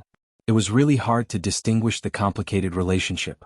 There were also people who felt that Li Yi was arrogant and condescending, relying on His Majesty's favor and trust to look down on even the princes. Such a person would be a sycophant in any dynasty. When the new emperor took over, he would definitely not have a good ending. Of course, there were even more people who felt that Prince Xan would not be able to fight for the position of crown prince this time around. Although that legendary County Marquis Li often did shocking things, he had never been a rash person. Otherwise, it would have been impossible for him to reach his current position over the past few years. This meant that he was not afraid of Prince Xian's revenge. It was because Prince Xian was just Prince Xian. Prince Xian, who was going to start preparing to return to his conferred land after the imperial court meeting. This was a piece of news that shed a bright light on the confusing struggle for the throne. Qi Manor. The Prince of Qi was pacing back and forth in his residence. Hearing the sound of footsteps coming from outside, he hastily walked out and asked a servant, "Has it been confirmed? Is this matter true?" That servant said agitatedly, "Your Highness, this matter is absolutely true. I've already verified it a few times. That lordly has really made a move against Prince Xian." "Haha, as expected, as expected." Laughing maniacally, the Prince of Qi declared, "Prepare a generous gift for I and deliver it to official Li's residence." Yes. That person immediately retreated. He was thinking about how generous and heavy the gift was. Before the hysteria broke out, Li Yi had already predicted the impact of this incident. The situation in the capital was very complicated, and the current situation was very chaotic. If something were to happen to Prince Xian, it would cause quite a big commotion. What followed after was all sorts of guesses. There were so many princes in the capital, and these two slaps had eliminated a wrong answer for them. Those small clans who had submitted to Prince Xian early on would be able to immediately look for another ruler. They would definitely feel especially grateful toward him. The facts proved that his guess was right. Very soon someone came to deliver a gift. Fang, who had not been seen for 2 days, walked in and asked, "Young master, are you going to accept the gift from the Prince of Qi Manor?" Li Yi waved his hand. No. One must have a bottom line. He understood the reason why the Prince of Qi had sent a gift. The two princes who had been in the limelight during the fight for the throne in the capital were the Prince of Qi and Prince Xian. Now that Prince Xian had been eliminated as the wrong answer, the Prince of Qi was confident and naturally wanted to send a gift to express his gratitude. However, the Prince of Qi was also a wrong answer. If Fang Xingjian were to accept his gift, wouldn't it give him the misconception that he was already halfway to the throne? "Alright, I'll get them to bring it back." Fang took a few steps, gave it some thought and then turned back to ask, "Are you really not going to accept it? Is the gift from the Prince of Qi very heavy?" This was a matter of principle and not a matter of whether the gift was heavy or not. Li Yi hesitated for a moment, looked at Fang and asked, "How heavy is it?" In a certain aristocratic manner in the capital, a servant ran into the study anxiously and said anxiously, "Old master, bad news. Lord Li has accepted the Prince of Qi's heavy gift." "As expected?" "As expected." "For real?" "For real. Prince Xian isn't a good person. Prepare the carriage. I'm going to pay a visit to His Highness the Prince of Qi immediately." In the study, a man hurriedly changed into casual clothes and was about to leave. The servant asked out of curiosity, "Old master, since Lord Li has accepted the Prince of Qi's gift, does this mean that His Highness the Prince of Qi is the crown prince that His Majesty and the officials have decided on?" "What do you know?" The man waved his hand. "If not, why would Lord Li accept the Prince of Qi's gift? Could it be that he covets those things?" Qin Manor. Qin Xiang looked at the letter in his hand, shook his head slightly and mumbled, "This matter is already muddy enough. Does he still want to stir it up further?" Prince Xian Manor? He really accepted it? Prince Xian slumped weakly onto the chair, his countenance pale. That person had slapped him in the face and accepted the Prince of Qi's gift. Was there a need to say more about the meaning behind this? He had lost. He had completely lost. Wait. Prince Xian's gaze looked toward the empty space outside the door. He gritted his teeth and revealed a venomous expression in his eyes. "Prepare the carriage. We're going to the Prince of Qi Manor." "Lord Butler, just send me off here." A man smiled and walked out from the Prince of Qi Manor, saying, "In the future I'll definitely follow His Highness's lead." He walked down the stairs and a luxurious carriage happened to stop at the manor's entrance. Prince Xian. When the man saw the young man who came down from the carriage, he broke into an awkward expression. After all, he had just said that he would follow Prince Xian's orders at the Prince of Xian Manor yesterday. Today he was at the Prince of Qi Manor's entrance, and he was even seen by the person involved. Women who had two hearts were not likable, and men who were fickle and two-timing were not good people either. The middle-aged man lowered his head and immediately left in shame. Prince Xian did not look at him. His gaze turned toward the Prince of Qi Manor and said, "Bring me to meet Brother Qi Manor." The Prince of Qi Manor was seated in the main hall. It was only when Prince Xn walked in that he raised his head to take a look. After Prince Xn walked over, he knelt down on one knee and said loudly, "Greetings, brother." The Prince of Qi Manor was stunned for a moment, but he instantly understood what Prince Xn meant. He broke into a victorious smile, walked over, and gently helped Prince Xn up. He smiled and said, "There's no need to be so polite between us brothers. Since it was a fight for the throne, there would naturally be people who would succeed and people who would fail. Those who failed would usually not end up well. For Prince Xn to have done such a thing before the results were announced, the meaning of him surrendering was very clear. I've heard about what happened today." The Prince of Qi Manor looked at him and said slowly. That Li Yi is really going overboard. Slapping brother's face is the same as slapping the royal family's face. It's the same as slapping my face. Prince Xn knew that the Prince of Qi Manor's words were filled with righteous indignation and might be feeling very happy inside. Therefore he did not continue on this topic. He knelt down once again and said respectfully, "Since I've lost, I'll be at brother's disposal in the future. I only hope that brother will spare my life on account of our past relationship." The Prince of Qi Manor's countenance was a little grim. He helped Prince Xn up once again and said unhappily, "What are you saying? Since we're both princes, it's inevitable for us to fight for the throne. No matter who wins or loses, we're still brothers. Do you think that I, the prince, will do something so disgraceful and immoral?" Of course, part of the reason why the Prince of Qi Manor's countenance was not very good was because his thoughts had been seen through.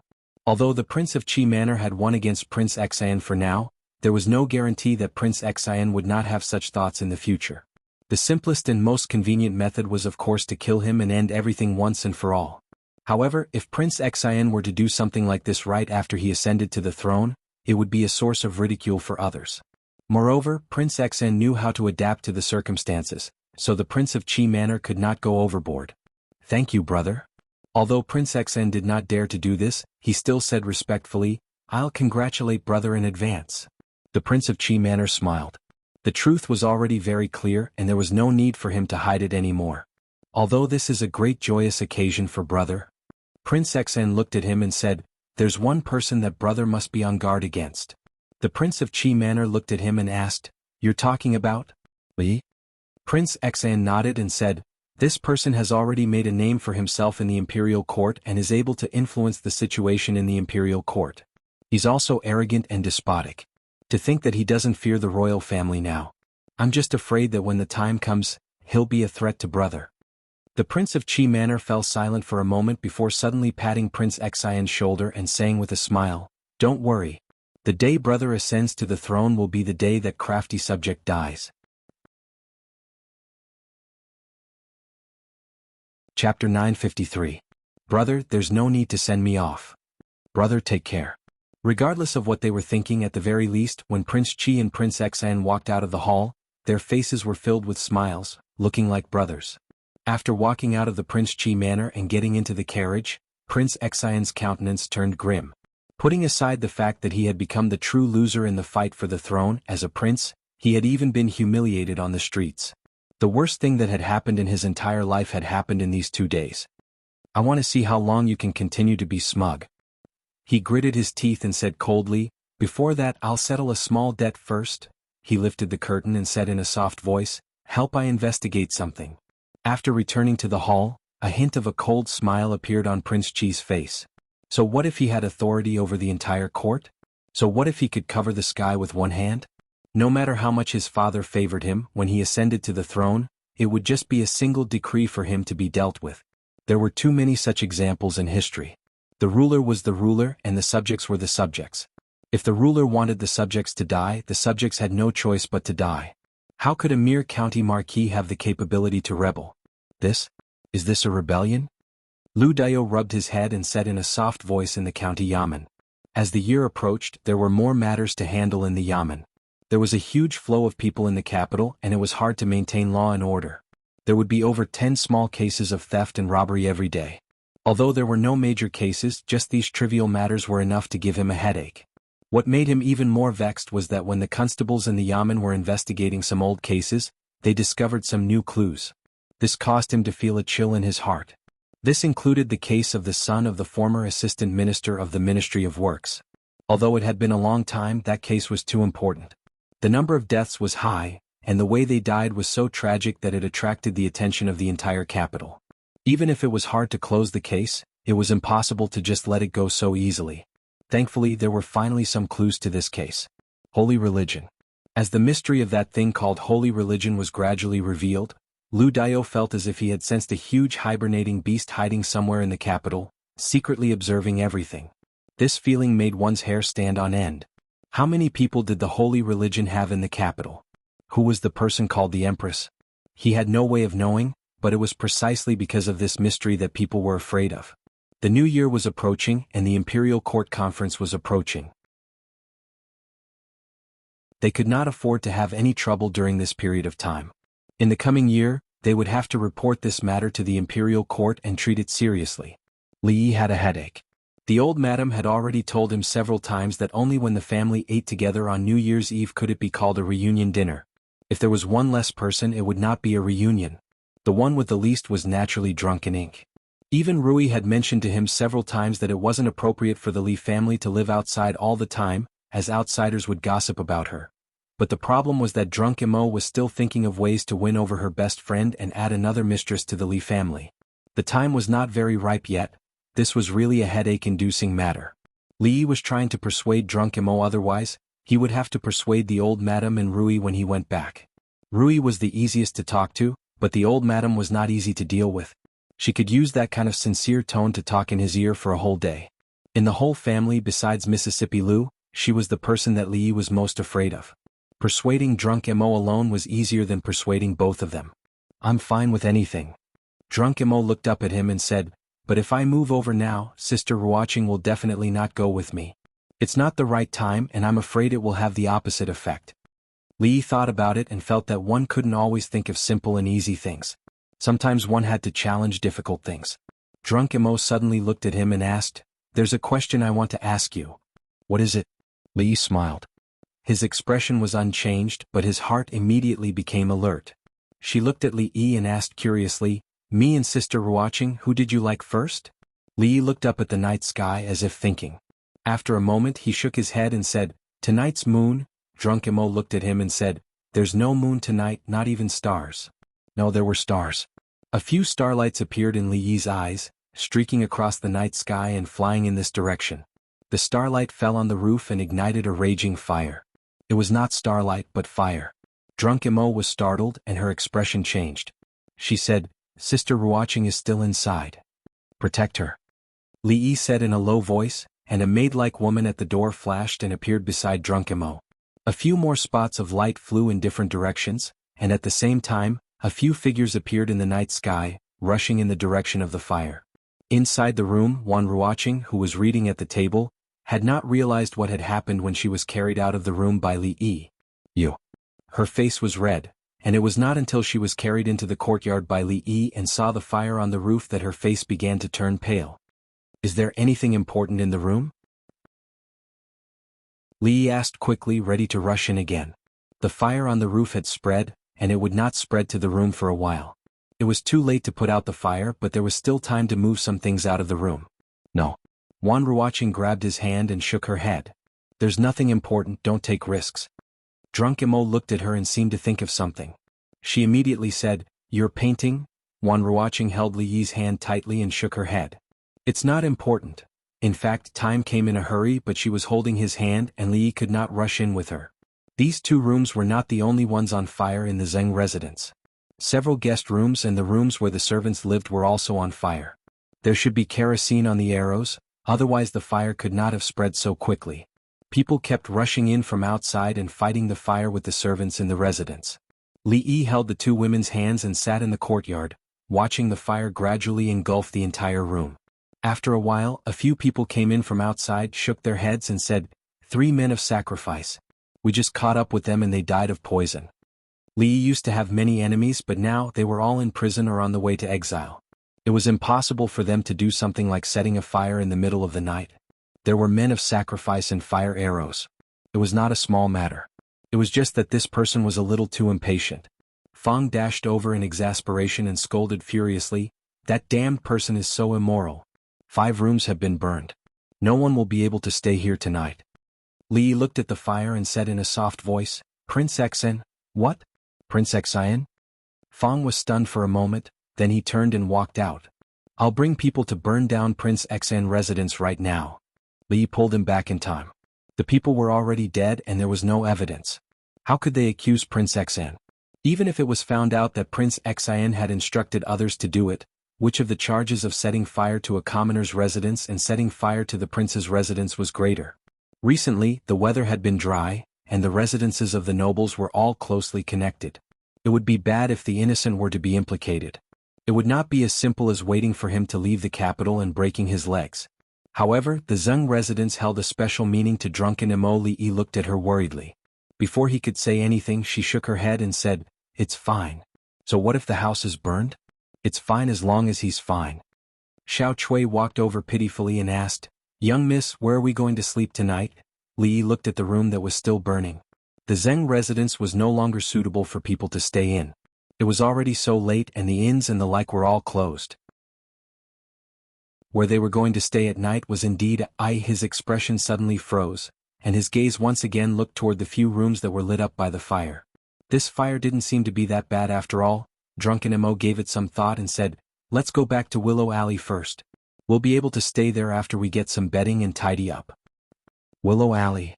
Li shook his head and said, Fang's relatives came to the capital a few days ago. It's not convenient for them to stay in an inn, so we let them stay there. Fang looked puzzled. Drunken Mo looked over suspiciously. Really? Fang looked at her, then at Li and nodded. Yes, poor relatives from the countryside. They're not used to staying in inns. Sorry for the trouble they've caused Miss Zheng. With that, he turned and walked outside. Li looked at him and asked, Where are you going? Fang did not look back. He waved his hand and said, I'm going to Willow Alley to remind those poor relatives that the weather is dry, and to be careful of open fires. Li turned his head and looked at Drunken Mo and Ruoqing. Since we have nowhere to go now, why don't we? Chapter 954. The atmosphere in the Li family was different from the manners of influential officials outside. The adults had good tempers, and even if the maids and servants accidentally did something wrong, they wouldn't punish them too much. Gradually, the servants also became more relaxed. They would still do what they needed to do, but they would be at ease and wouldn't need to be afraid. There would be great rewards during festivals, and they would even be allowed 2 days off every month.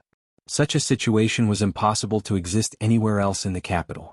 However, today, everyone was on full alert, not daring to slack off in the slightest. This was the second madam's first day back.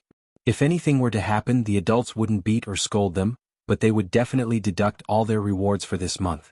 The maids were busy, occasionally glancing at a certain hall. They had thought that the madam and the second young mistress were already top-notch beauties in the world, but they hadn't expected that the second madam wouldn't pale in comparison. Even Miss Wan, who had come together with the second madam, who might be the third madam, wasn't an ordinary beauty. Sister, please have some tea. In the hall, Drunken Mo held a cup of tea and handed it over to Rui with a smile. Rui put the tea at the side, got up and took her hand, smiling. Sister, don't stand on ceremony. Come and sit. Although there was still a ceremony missing, it was just that. The Li family was easy to enter but hard to leave. Once she entered the Li family, she could forget about leaving. What had happened yesterday was actually very simple. Prince Xan had sent people to burn down the Zheng residence, and Willow Alley had been occupied by Fang's relatives. It wasn't a good idea to bring 2 unmarried ladies to an inn in the middle of the night, and it would inevitably attract criticism. Bringing them back home to settle down was the best solution. The old mistress, who had heard the news, had rushed over in a hurry. She had been busy until the middle of the night and then rested here directly. She had also decided on the date of the wedding at the end of the next month. She had gotten someone to calculate the date in advance, and they had already missed a few auspicious dates. The next suitable date would be next month. Drunken Mo hadn't actually thought of this, but since the old mistress had spoken, she couldn't refute. Thus, she had agreed in a daze, which led to the scene in the morning. What surprised Li was that Ruoqing hadn't rejected moving in with Drunken Mo last night. If she hadn't agreed first, Drunken Mo probably wouldn't have agreed either. Prince Xen had set the fire. He couldn't even bear to settle the score with him. Fang stood in the courtyard, looking at the 3 women who were whispering in the room. Then he looked at Li and asked in a low voice, Young master, tell me, did you get someone to set the fire yesterday? Li Yi frowned at him and asked, "Do I look like that kind of person? You saw those death warriors with your own eyes. Besides, would I let them take such a huge risk?" Old Fang gave it some thought and nodded. He then asked, "Then son-in-law, tell me honestly, is Prince XN one of us?" Fang's question was a good one. Even Li Yi himself had once had such a question in his mind. "I suddenly can't bear to." Li Yi thought about it and said, "Why don't we just break his 2 legs? You said it was 2 legs last night." 2 legs? The fire in the Zheng residence wasn't a big deal, but it wasn't a small one either. It didn't cause much of a commotion last night, and it didn't cause much trouble during the day either. Of course, some people couldn't hide it even if they wanted to. Zheng Shichen walked in anxiously. When he saw Li Yi, he went straight to the point and asked, "How's drunken Mo? Are you injured?" Li Yi shook his head and said, "Only the house was burned. No one was injured." That was the Zheng residence after all. Zheng Shichen's face revealed a hint of sadness. He shook his head and said, "It's fine if the house is burned. It's good that everyone is fine." "What about the arsonist? Have you caught him?" "He only found out about this in the morning. He came here in a hurry and didn't go to the county office to ask about the situation." Li Yi shook his head. "They're all kamikaze warriors." "Kamikaze warriors?" Zheng Shichen frowned. "Prince Xian? Even for the influential officials in the capital, kamikaze warriors weren't easy to nurture. It required a huge amount of resources. Perhaps only those princes would be able to use kamikaze warriors to set a fire. If there were only clues about those kamikaze warriors, it would be difficult to investigate this case. Even if Prince Xian couldn't become the crown prince, he was still a prince. Even if he was found, there wouldn't be any severe punishment. Knowing that Li Yi had his own thoughts on this matter, Zheng Shichen didn't say much. After meeting drunken Mo, he left in a hurry. Not long after, Li Xian and the eldest princess came to visit at the same time. Li Yi said, surprised, "The imperial court assembly is only a few days away. You guys shouldn't be so free, right?" "I already know about the matter." Emingzi looked at him and said, "Even if we manage to find Prince Xian in the end, there probably won't be any results. The imperial court assembly is about to arrive, and many officials have gathered in the capital. You mustn't act recklessly. We'll settle the matter regarding Prince Xian after the imperial court assembly." "Don't worry, I know what I'm doing," Li Yi said, shaking his head. "At most I'll just burn down his Prince Xian manor." Seeing that both Emingzi and Li Xian were looking at him, Li Yi waved his hand and said, "I'm just joking. It's easy to implicate the innocent by setting a fire. Even if I have to break his 2 legs, I won't do something like setting a fire." "Let's not talk about this anymore." Li Yi shook his head and said, "What about you guys? That matter. How's the preparation?" Li Xian sat down next to him, gulped down a mouthful of tea and said, "Let's talk about the matter of you setting fire to Prince Xian manor. Do you have enough manpower? Do you need my help? I can get them to scatter kerosene from the sky." In the capital's largest brothel, little Zhu walked over with a teapot, pointed to a young man and said, "Hey, you're called Su Zheng, right? Let them rest for a while and have a cup of water. They'll move it later. There's no hurry." The young man called Su Zheng wiped off the sweat on his forehead, smiled and asked, "Miss Little Zhu, where are you guys moving to? Is it the Zheng manor? I might as well get them to send it over directly." It would have been better if little Zhu had not mentioned the Zheng manor. At the mention of the Zheng manor, a furious expression appeared on little Zhu's face. She waved her hand and said, "It's not the Zheng manor. I won't be going there in the future." Su Zheng asked curiously, "What happened?" "You don't know. Last night when we were about to sleep, some bad guys secretly released fire arrows. The entire Zheng manor's house was burned down.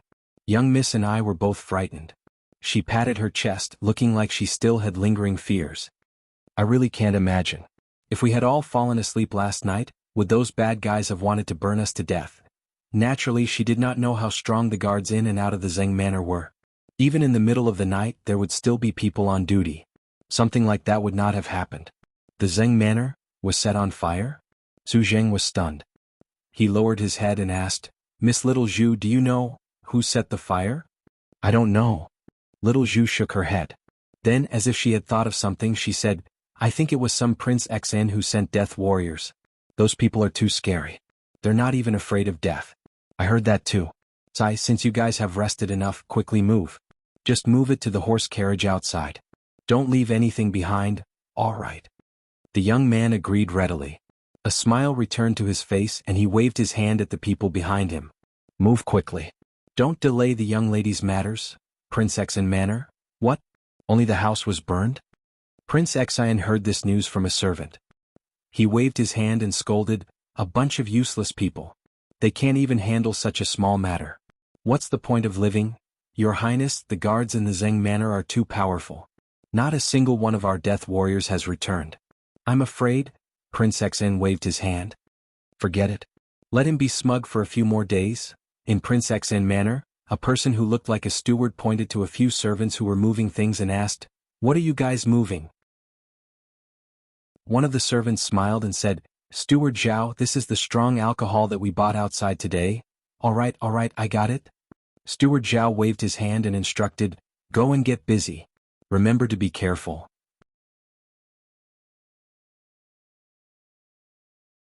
Chapter 955. From his expression, tone, and demeanor, it could be seen that Li Xian was very vexed. In order to fight for the throne, other princes disregarded their brotherhood. They fought openly and secretly and used all kinds of deadly methods. In order not to be the emperor, he couldn't eat or sleep well. He was so haggard that he was constantly thinking about giving up the throne. If the king of Shu, king of Exan, king of Qi, or any other king knew his thoughts, they would probably strangle him to death.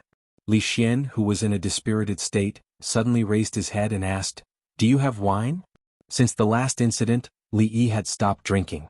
However, the person in front of him was his best friend, and he was willing to risk his life to accompany him. It was nothing to make an exception for once. As the crown prince, the future emperor, of course he had to use the biggest bowl and drink the strongest wine. Li Yi stood up, waved his hand to the back and said to a servant, "Bring out the best wine in the manor." Soon a servant came with a jar of wine. Li Yi slapped the lid and poured a bowl for Li Xian and Emingzi respectively. He picked up his teacup and said, "Today there is wine, today we are drunk.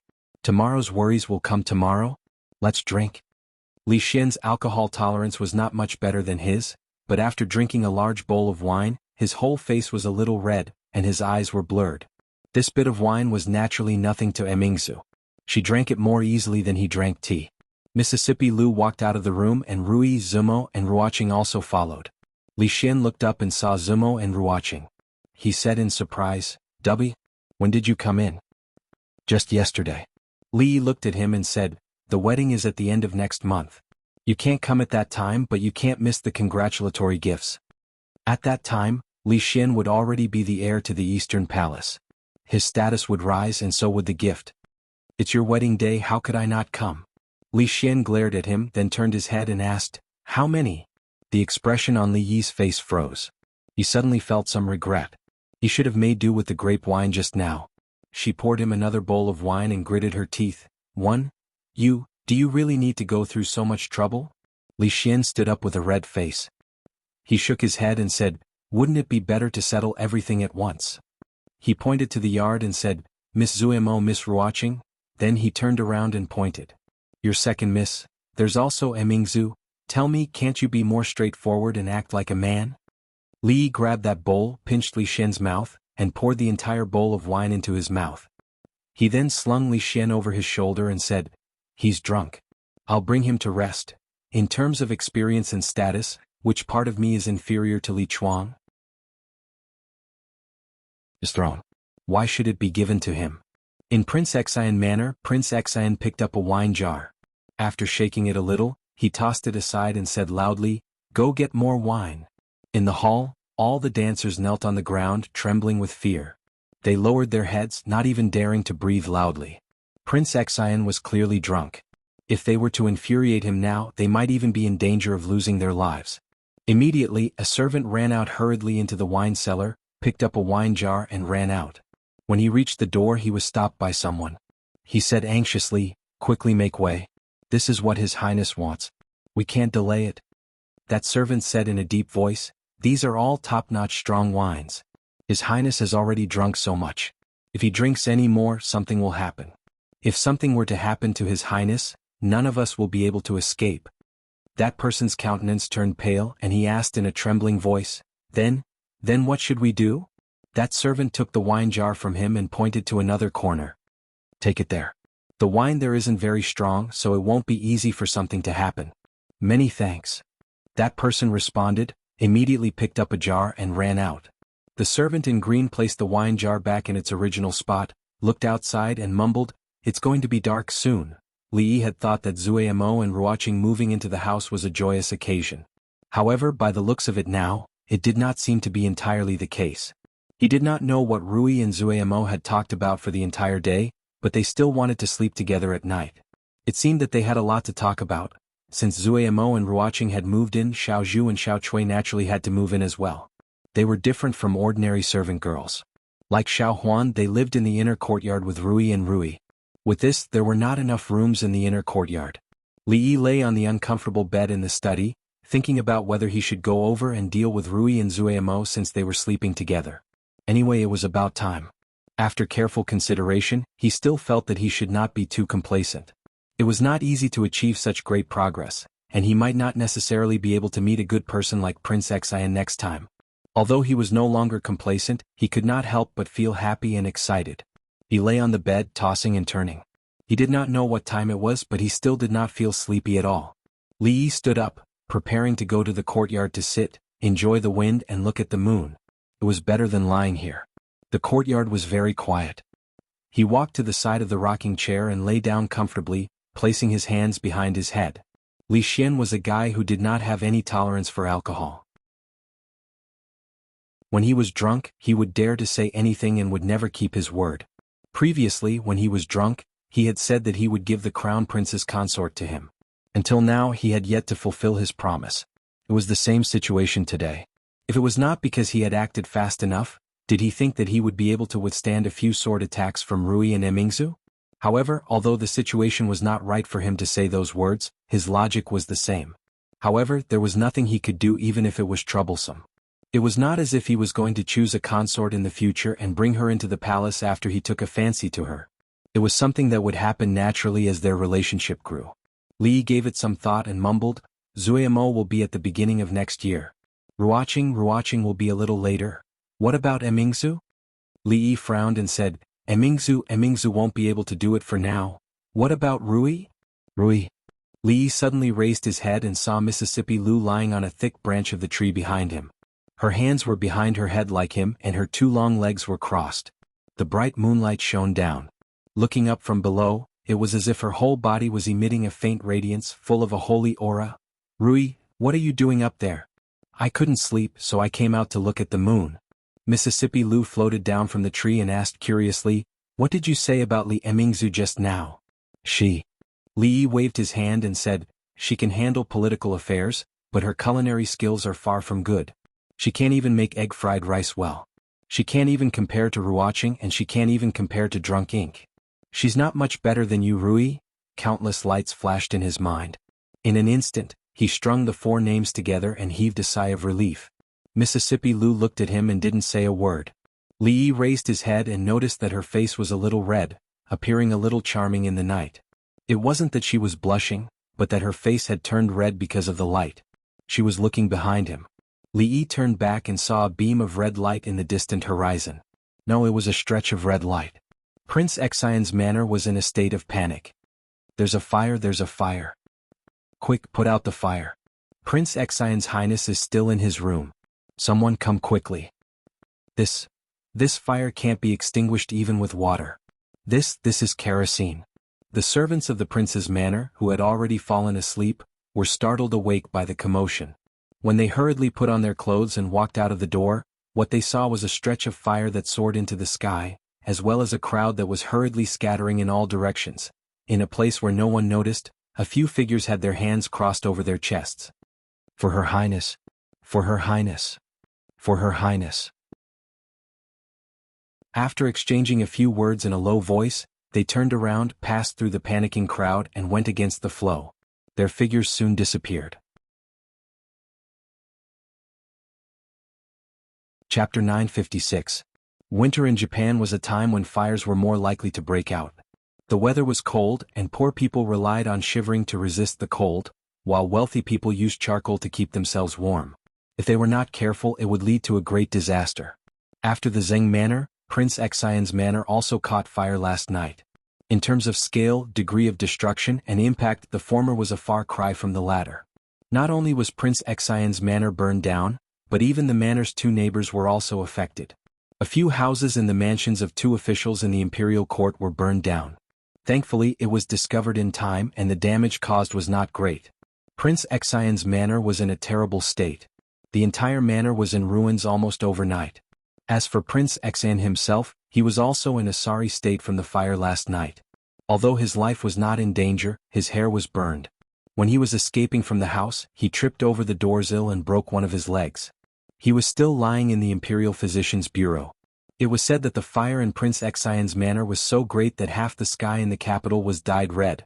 It was also said that when Prince Xian escaped from the house yesterday, he was not even wearing any clothes. It was also said that there was another man who also escaped from the house with Prince Xian, who was also not wearing any clothes. Fang walked over with an aggrieved expression and grumbled, "Young master, why didn't you tell me about such a major matter?" Li Yi was holding a copy of Capital Entertainment. The headline on the front page was about Prince Xian's manor being burned down and Prince Xian seemingly coming out of the closet. He raised his eyes to look at Fang and asked, "What's the matter?" "Burning down Prince Xian's manor." Fang sat down opposite him and said, "Young master, you lied to me saying that you would only take action after he left the capital. I didn't expect that you couldn't even wait a day. Were you really the one who burned down Prince Xian's manor?" Zheng Shichen hurried in from outside and looked at Li Yi. "You're too rash. No matter what, Prince Xian is still a prince. It's one thing if you wait for him to leave the capital and take action secretly. But you'll make things impossible to resolve." "It wasn't me." Li Yi shook his head. He wondered which hero had done a great deed. Although it felt great, it was really baffling that he was the scapegoat. He gave it some thought and said, "Perhaps the people from Prince Xian's manor were careless in keeping themselves warm?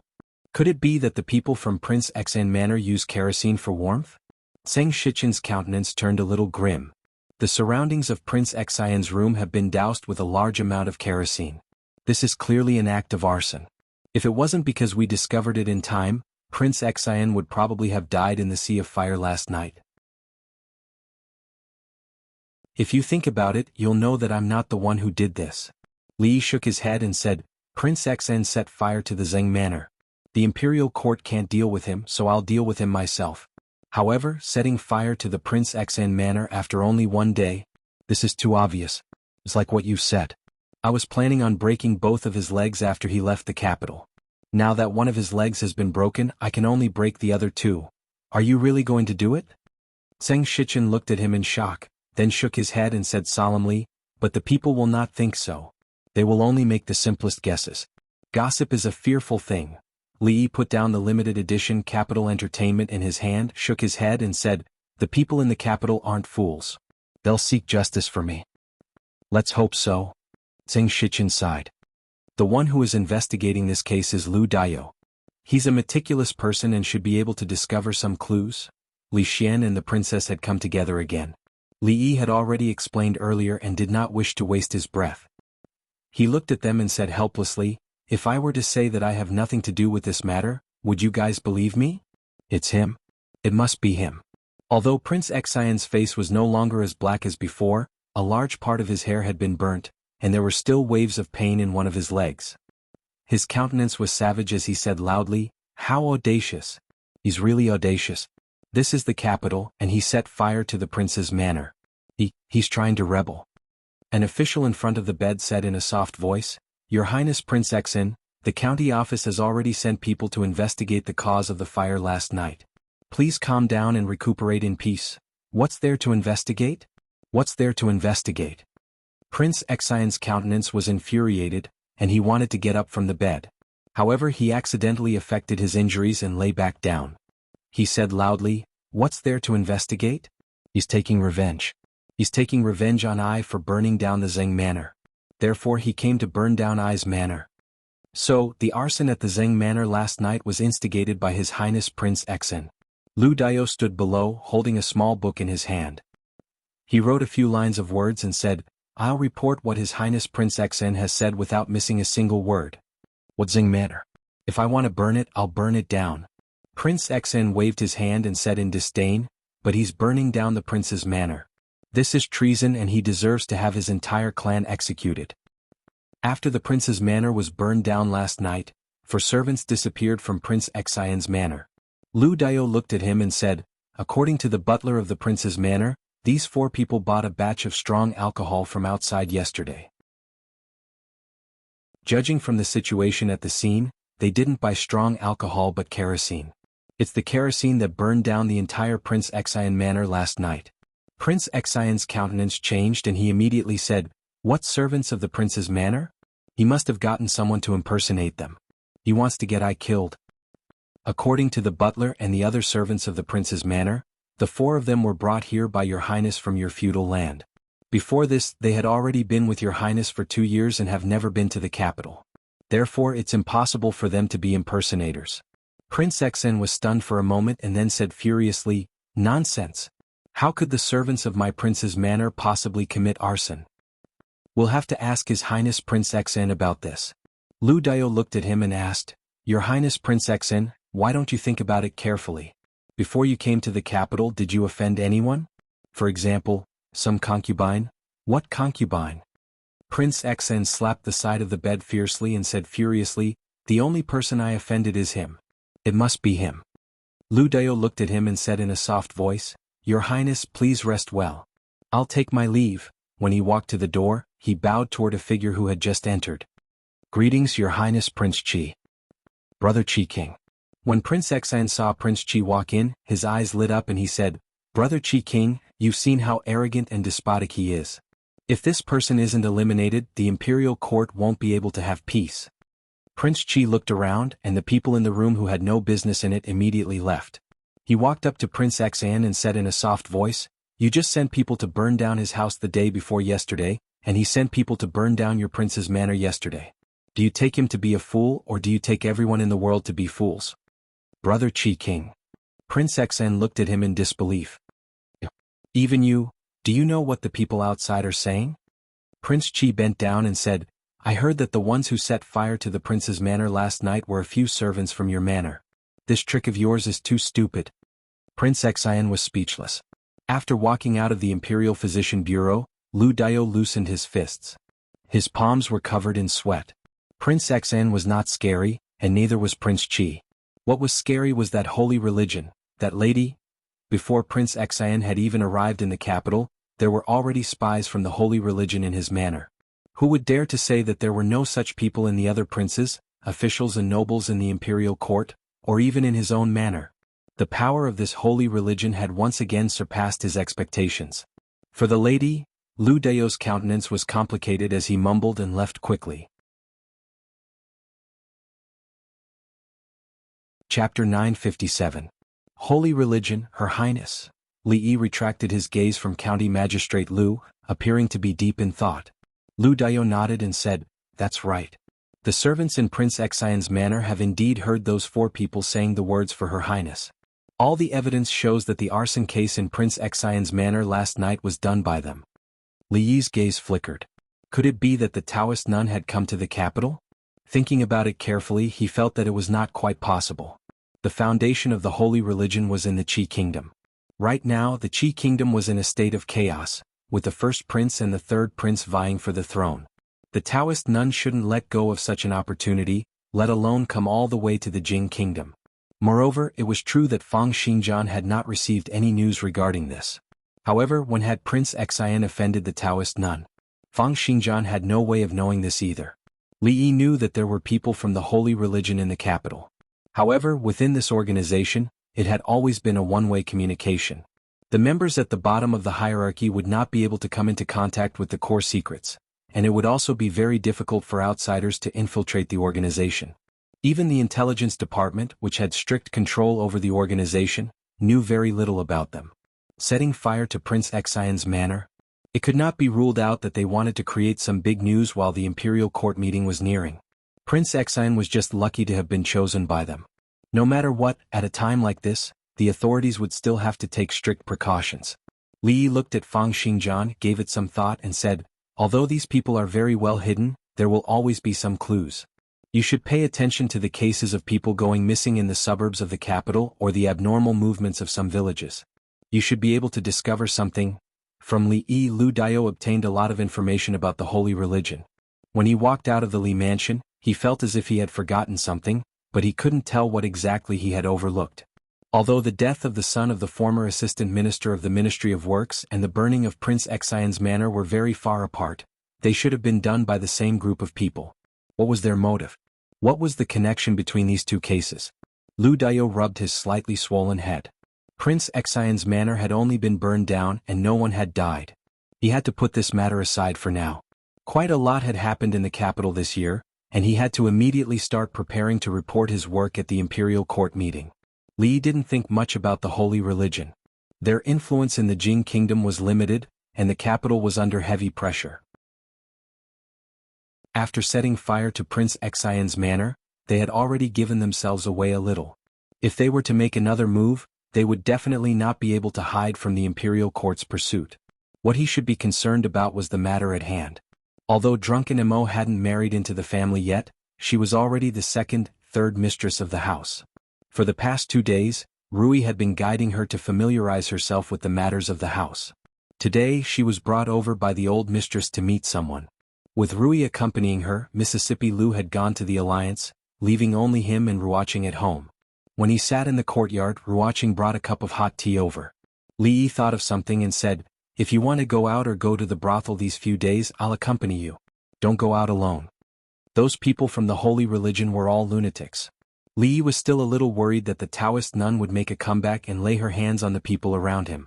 Although the possibility of this was very low, he couldn't let them take this risk.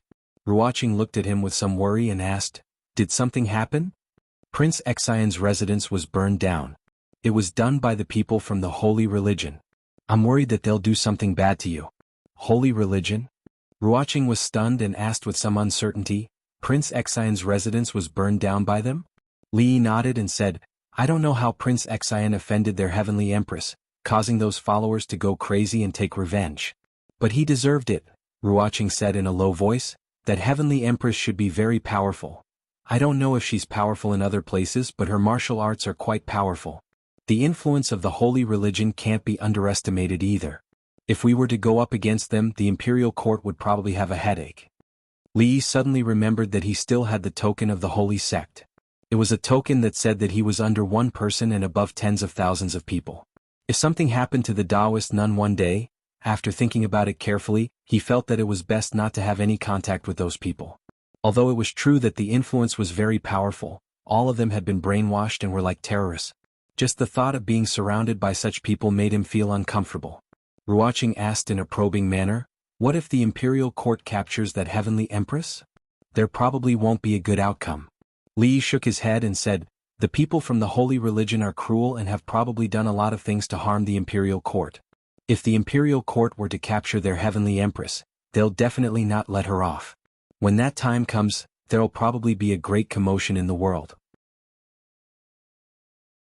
With the Taoist nun gathering such a huge power, no one would believe her if she said that she did not want to rebel. Since ancient times there had been many such examples. When that time came, blood would definitely flow like rivers and corpses would be strewn all over the place. Ruoqing did not continue asking. She smiled and said, "The brothel has been very busy these few days. I'd like to go over and take a look." Since he had nothing to do at home, Li stood up and said, "I'll go with you."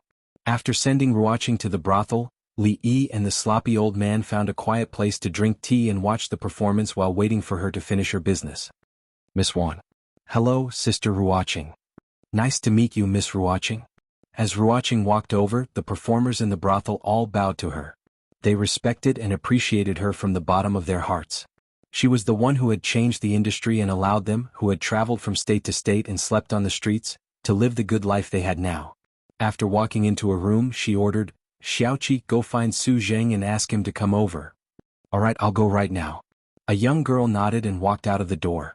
Su Zheng was also very famous in the brothel. In the beginning he had only been a beggar, doing some cleaning every day in exchange for porridge. However, because he was serious and diligent in his work, not fearing hardship or fatigue, he was later promoted to work in the brothel as an exception. Many people here knew of him. Not long later, a young man walked in from outside and gently closed the door. He turned around and suddenly knelt on the ground, saying respectfully, "Your subordinate pays his respects to the goddess." Ruoqing rubbed the area between her brows and said helplessly, "I've already said many times that I'm not your goddess. You've got the wrong person. Su Zheng did not say anything else, but the respect on his face became even more intense. Ruoqing did not argue with him. She stood up, looked at him and asked, Are you people from that holy religion? It's the goddess's holy religion. She clenched her fist slightly and asked again, Prince Exon Manor, was it you people who burned it? Su Zheng said solemnly, He wanted to harm the goddess, so he must be punished. Her knuckles were slightly white, and her voice trembled slightly. Then, the son of the assistant minister of works, those people, are also, all of them deserve to die for attempting to harm the goddess. Ruoqing sat back down on the chair somewhat weakly. Her face was pale as she mumbled, I'm not your goddess. Why are you? The young man buried his head even deeper and said, Your Highness, the authorities have already noticed our existence. The capital is no longer safe. For your Highness's safety, this subordinate suggests that we leave this place as soon as possible. Get out. Your Highness, please reconsider. Get out. She had always spoken softly and gently, but at this moment, her tone was so decisive and unquestionable. This subordinate obeys. Su Zheng said respectfully. Without raising his head, he stood up and left decisively. She stared blankly at the empty room, then leaned over the table and sobbed softly. Why me? Why now? I'm not the heavenly empress. When he saw Ruoqing again, Li Yi was startled. He looked into her eyes and asked, What's wrong? Looking at her appearance, it was clear that she had just cried. Ever since he had known Ruoqing, he had never seen her cry over anything. It's nothing. I just read a script. It was too sad so I couldn't hold it in. She smiled and shook her head. Let's go home. What script? Li Yi asked in surprise. He suddenly felt a warm and soft touch on his hand. He lowered his head to look at it and subconsciously clenched it. He no longer cared about the script. He nodded and said, Yes, let's go home.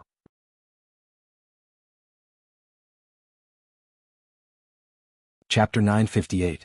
The case of the burning of Prince Xian's manor had exposed certain matters, causing the two yamens in the capital and the city patrol office, which were in charge of security in the capital, to be extremely careful. Fortunately, in the next few days, everything was as calm as before, and no similar malicious incidents occurred. The New Year's Eve dinner of the Li family this year was undoubtedly much livelier than last year's. There was less Lin Wanru but more Zue Mo and Ruoqing. Lin Wanru would often send letters, mostly about business matters. The Lin family's business was doing very well in the Qi kingdom. Not only did it involve the jewelry industry but it was also flourishing everywhere. Of course, the Lin family's business was the Li family's business. The two families were mutually beneficial, and it was a symbiotic relationship. When the two girls had just moved in, they were still a little unfamiliar with this place, but a few days were enough for them to familiarize themselves with everything. Even Xiao Chui and Xiao Zhu had gotten along well with the servant girls of the Li family. Xiao Huan also had two more playmates. Usually, the servant girls of the Li family treated her as half a mistress, and they didn't dare to speak or do things too presumptuously. Gradually, she didn't play with them anymore. Friendship between women always came especially easily. Xiao Chui had a strange personality, and it was very easy for people to accept her. In just half a day, the wariness and resistance between the three of them disappeared without a trace. The first day of Jing He's 5th year was the long-awaited court conference. Li Yi woke up very early. This was one of the rare times that he didn't resist going to court because many major events were going to happen today. Some of them would be earth-shaking to the officials, to the people, and to the Jing kingdom. The sky was still dark. Other than some servants who needed to wake up early, most of the people in the manor hadn't woken up yet. Rui helped him iron his court clothes. Ruoqing came in with a bowl of porridge and said softly, Have a bowl of porridge before you go. The court conference will go on for several hours. By the time you get back it will probably be afternoon. You'll be hungry. Rui walked over and said helplessly, Miss Ruoqing is a guest. I'm sorry to trouble you to cook personally. Ruoqing smiled and didn't care at all. She said, It doesn't matter. I'm used to getting up early. I used to make breakfast for Zue Mo and the others first. There's more in the kitchen. When they wake up later I'll ask someone to bring it over. Li Yi gulped down the bowl of porridge, leaving not a single grain of rice. Ruoqing habitually took out a handkerchief, wanting to help him wipe the rice off the corner of his mouth. She had just raised her wrist when she slowly retracted it. She picked up the bowl, smiled, turned around and walked out. Rui walked over and helped him wipe the corners of his mouth. she said casually, Miss Ruoqing is smart and virtuous. She is also a very good woman. In some ways Ruoqing is very similar to my wife. The most similar thing is that she is virtuous. After nodding, Li looked at the sky and said, It's getting late. He reached out and pulled Rui into his arms. His lips gently pressed on her forehead. When he turned around he waved his hand. It's still early. Go to sleep for a while, my wife. I'm leaving. There was no snow in the winter of Jinghe 4th year, but it was undoubtedly colder than the previous winters. When the sky was slightly bright, the officials had already rushed to the palace gate one after another, ready to participate in this year's grand court meeting. On weekdays the officials were required to be well-groomed. They couldn't wear too thick clothes under their court robes. Otherwise they would be caught by the censors. It was unlikely that they would lose their position, but it would be a great humiliation. The morning wind was biting. For the officials who only wore a thin court robe, it was undoubtedly a great torment. Therefore, in front of the palace gate, there were countless officials rubbing their hands and stamping their feet. The censors turned a blind eye to this. After all, if they were to scrutinize them, their almost frozen snot would be considered as not caring about their appearance. Of course there were also those who weren't cold. When Li Yi came over he immediately saw the old generals in the crowd who were dressed like bears. The imperial court sympathized with the officials and gave preferential treatment to the elderly. For example, Prime Minister Qin and Prime Minister Shen didn't have to stand there and wait. They could only go in after the officials had entered the main hall. For example, these old generals didn't care too much about their appearance. It wasn't because the emperor was being merciful, but because the censors didn't dare to interfere. Brat, why are you here so early today? I haven't seen you in court for more than half a year. I thought you wouldn't come today. This time around, Li Yi wasn't as warm to old General Shui. He was almost certain that these old generals were the first to know of the old emperor's decision. For so long he and Emingzu had been deceived by their superb acting skills. Old General Shui patted his shoulder and sighed, Sigh, brat, you can't blame us. There's no benefit in knowing about that matter too early. Li Yi shook his head and didn't dwell on this problem anymore. Since things had already come to this, there was no longer any meaning to what had happened in the past. At the very least, that person was Li Xian and not Prince Qi or Prince Xan. Speaking of the King of Qi arrived. Today, the King of Qi was dressed in a particularly spirited manner, brimming with health and vigor. Wearing only a thin embroidered robe, he strode with his head held high, seemingly unafraid of the bitter cold. Young people are really tough. Old General Shui shook his head and said, Not like us old fellows. If we were to wear such thin clothes in such weather, we would be in trouble when we return. Old General Ma glanced at him and said, You can't get hard now because you were the same as him when you were young? Old General Shui was enraged. Old man Ma who can't get hard.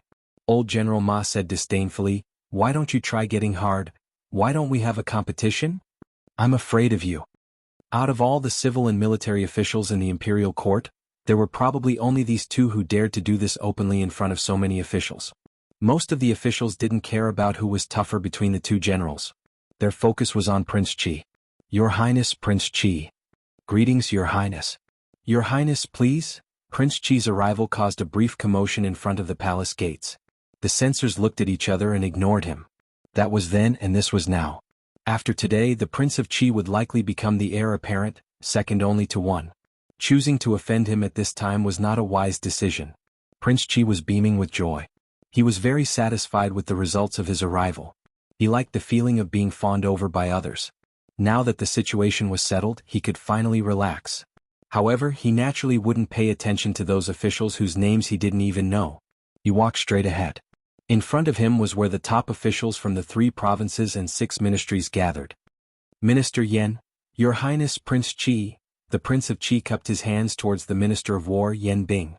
Yan Bing cupped his hands in return, before turning to the Minister of Revenue at his side. With a smile, he asked, Where is the tea house that Lord Qin mentioned last time? Qin Huan smiled and said, It's in Willow Alley. If Lord Yan wants to go, why don't we go together after the court today? That would be great. Looking at the 2 ministers chatting happily, Prince Qi opened his mouth and closed it again.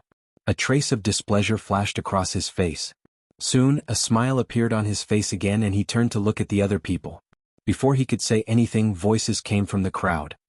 Lord Zhang, why do you smell so good? Did you secretly use your wife's perfume? You can smell it too? Lord Wei looks especially spirited today. Is that so? Is that thing really effective? What is it? Lord Qi might not know, but Rui Workshop released a new product a few days ago, Rui Do. It's specially designed for men. It can refresh the mind, adjust emotions, relieve stress, reflect one's taste in life, and enhance one's charm. Is that so? There's such a good thing? I want to try it too.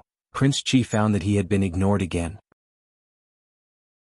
The officials who had been waiting quietly had suddenly started chatting. He had no way of interrupting them. With a gloomy face he walked to his seat. Brother Qi. Greetings, Brother Qi. Greetings, Brother Qi. Prince Qi was the eldest among the princes, so they all bowed to him. Li Yi glanced at the Prince of Qi, who was surrounded like a moon surrounded by stars. Flabbergasted, he asked, "What are they doing?" Old General Shui said indifferently, "They probably think that Prince Qi already has one foot in the East Palace." "Where did you hear this from?" Li Yi shook his head and said, "How strange. How did Prince Qi already have one foot in the East Palace? Rumors are harmful." Old General Ma looked at Li Yi and suddenly turned to Old General Shui and said, "Old Shui, I think this kid has some of your demeanor when you were young." Old General Shui was furious. "Ma, how dare you scold me?"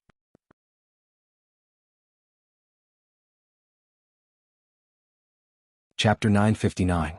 Li Yi felt that he had to improve his judgment of people in the future.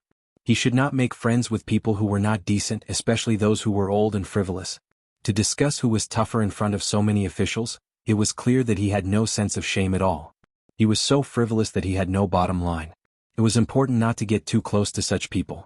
Looking at old General Shui's humiliated expression, Li Yi sighed and said, "I feel that cooperating with the Wang clan in the military provisions business seems to be more suitable.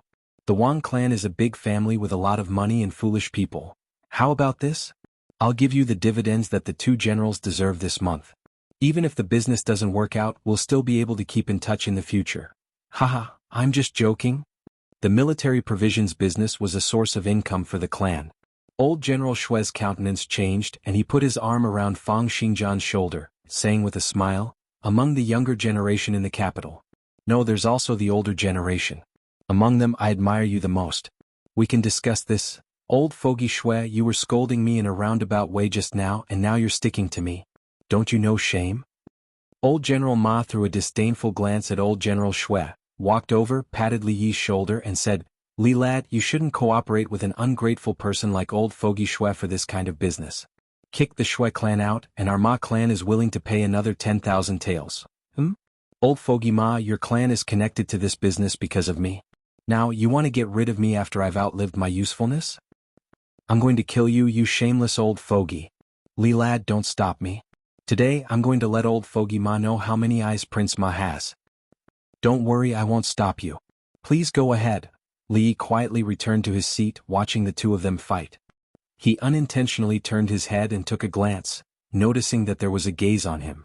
When Prince Xan had escaped from the fire, he had broken his leg.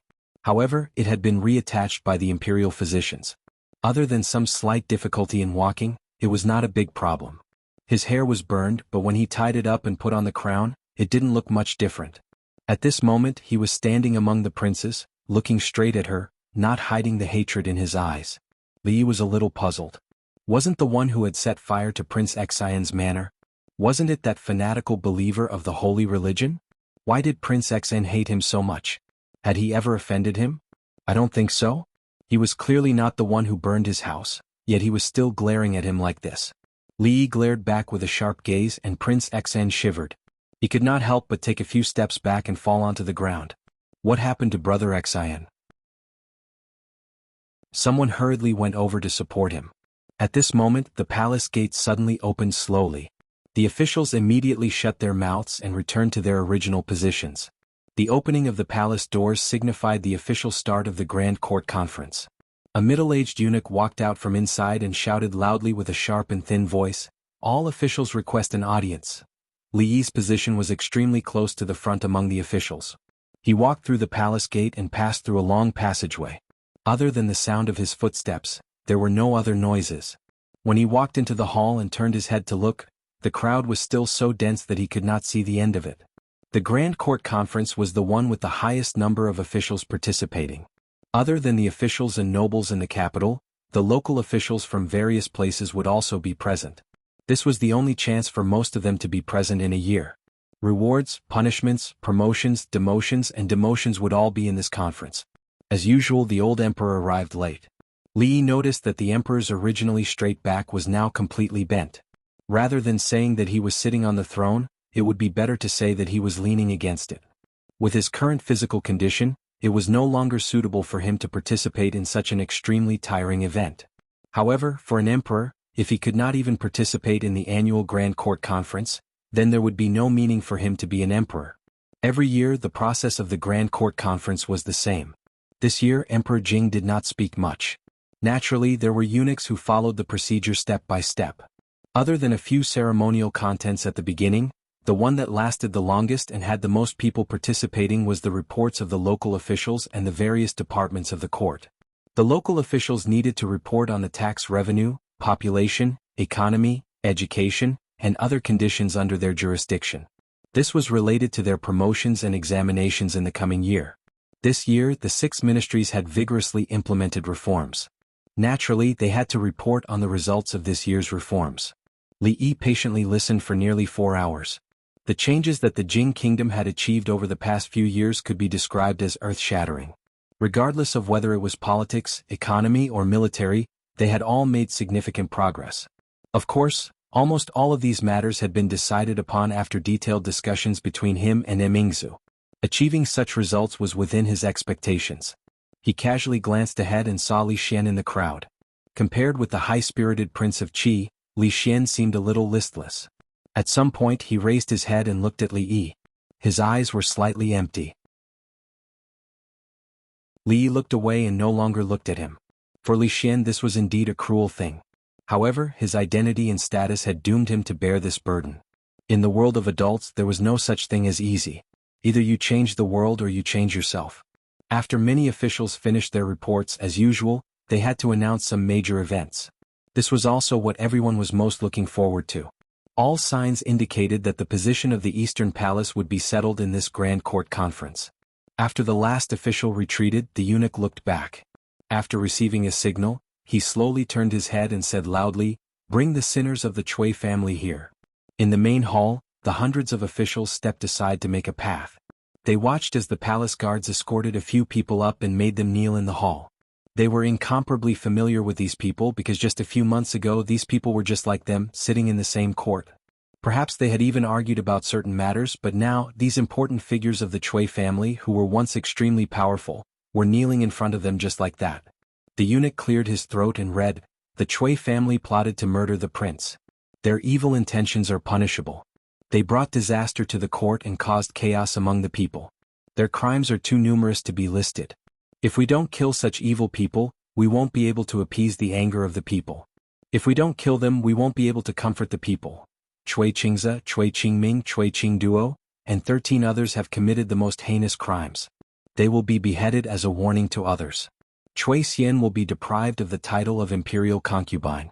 She will live in Yeding forever and will not be allowed to leave the palace. Chui Ming, Chui Xian, and 26 others will be exiled 1,500 miles. Chui Zheng, Chui Jian. The case of the Chui family, which was tantamount to treason, had already caused a sensation in the capital several months ago. Although it had been quiet these days, everyone could predict the final outcome of the Chui family. But no one had expected that His Majesty would announce the results of the case at the Grand Court Conference. Several important figures of the Chui family could not escape death. Most of the others were also exiled and would not be able to return to the capital in this life. Imperial concubine Chui was in the cold palace and would not be able to come out for the rest of her life.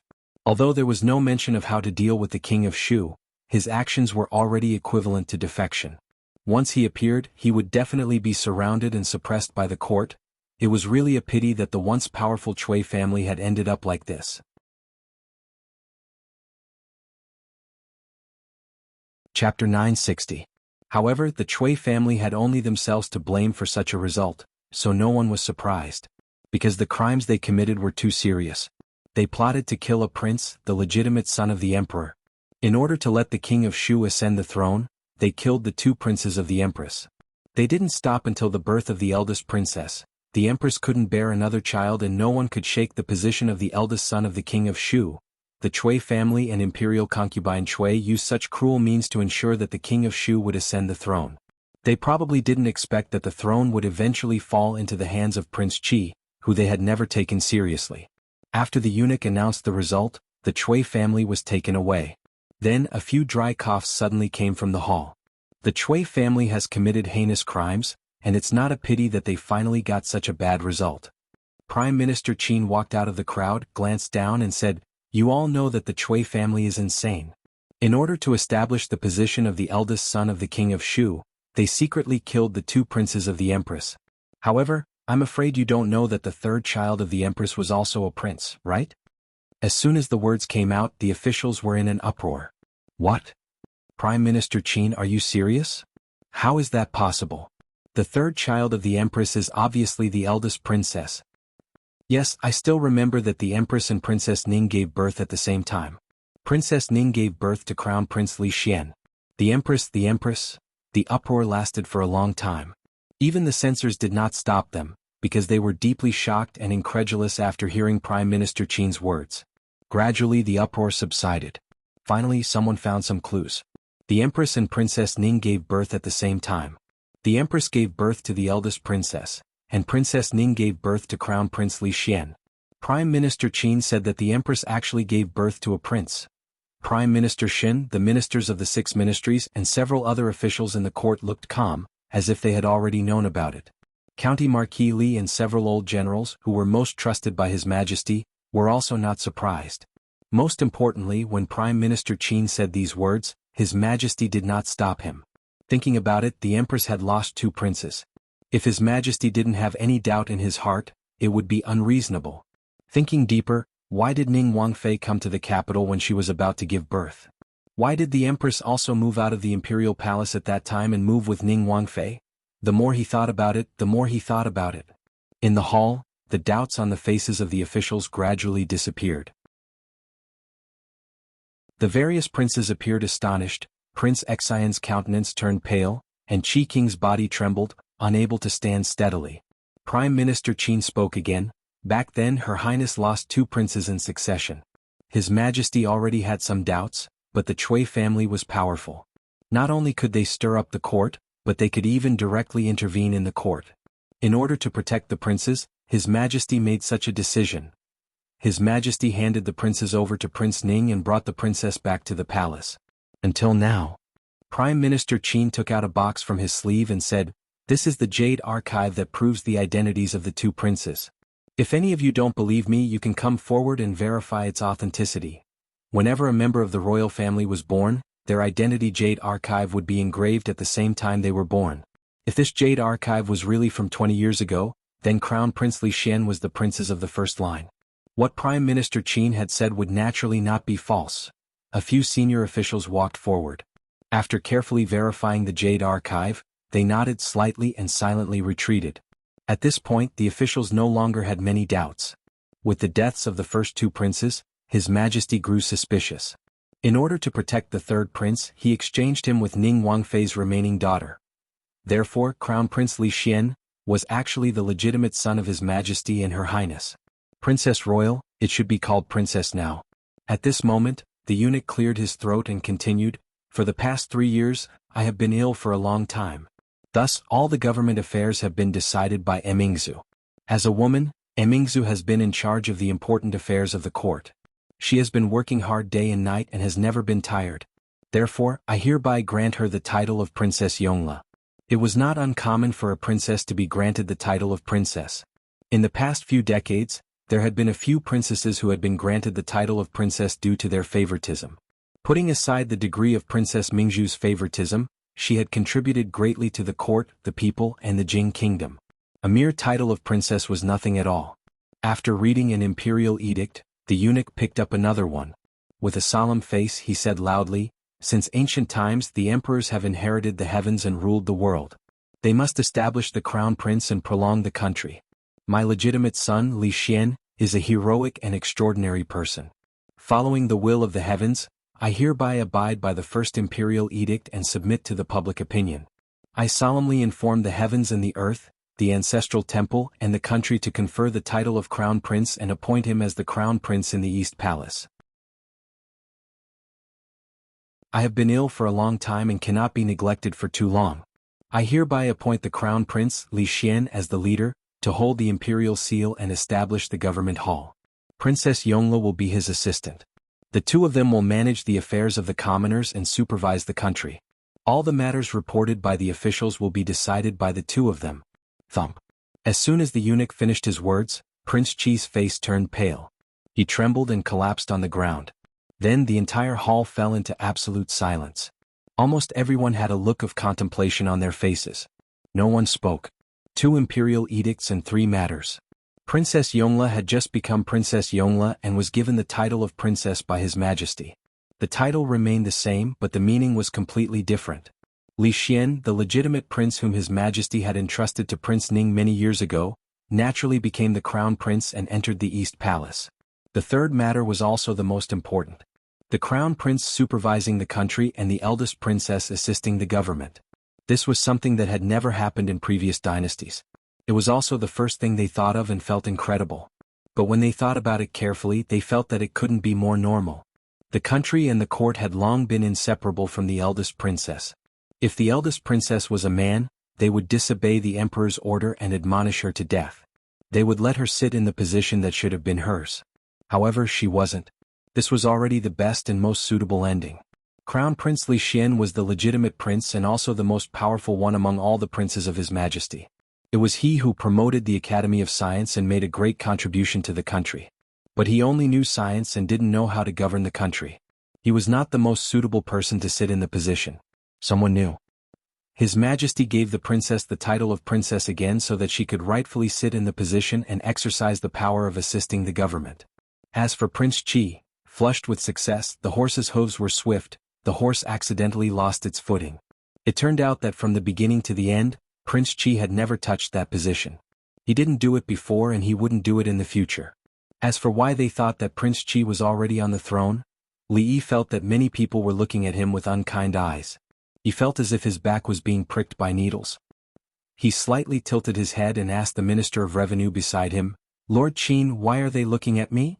Qin Huan looked at him for a long time and finally couldn't help asking, "I'm also very curious. Why did Lord Li accept Prince Chi's gift?" Li Yi thought for a while and said, "He sent it to me. Isn't it a little impolite to return it?" You're tuning in to the Han Li's Wuxia Chronicles YouTube channel. We're so grateful for your support and don't forget to subscribe to join us on this incredible journey through captivating stories. Your generosity through donations truly makes a world of difference, as it's the primary source of revenue that allows me to expand and enhance this channel for you. Thank you from the bottom of my heart for being a part of this adventure.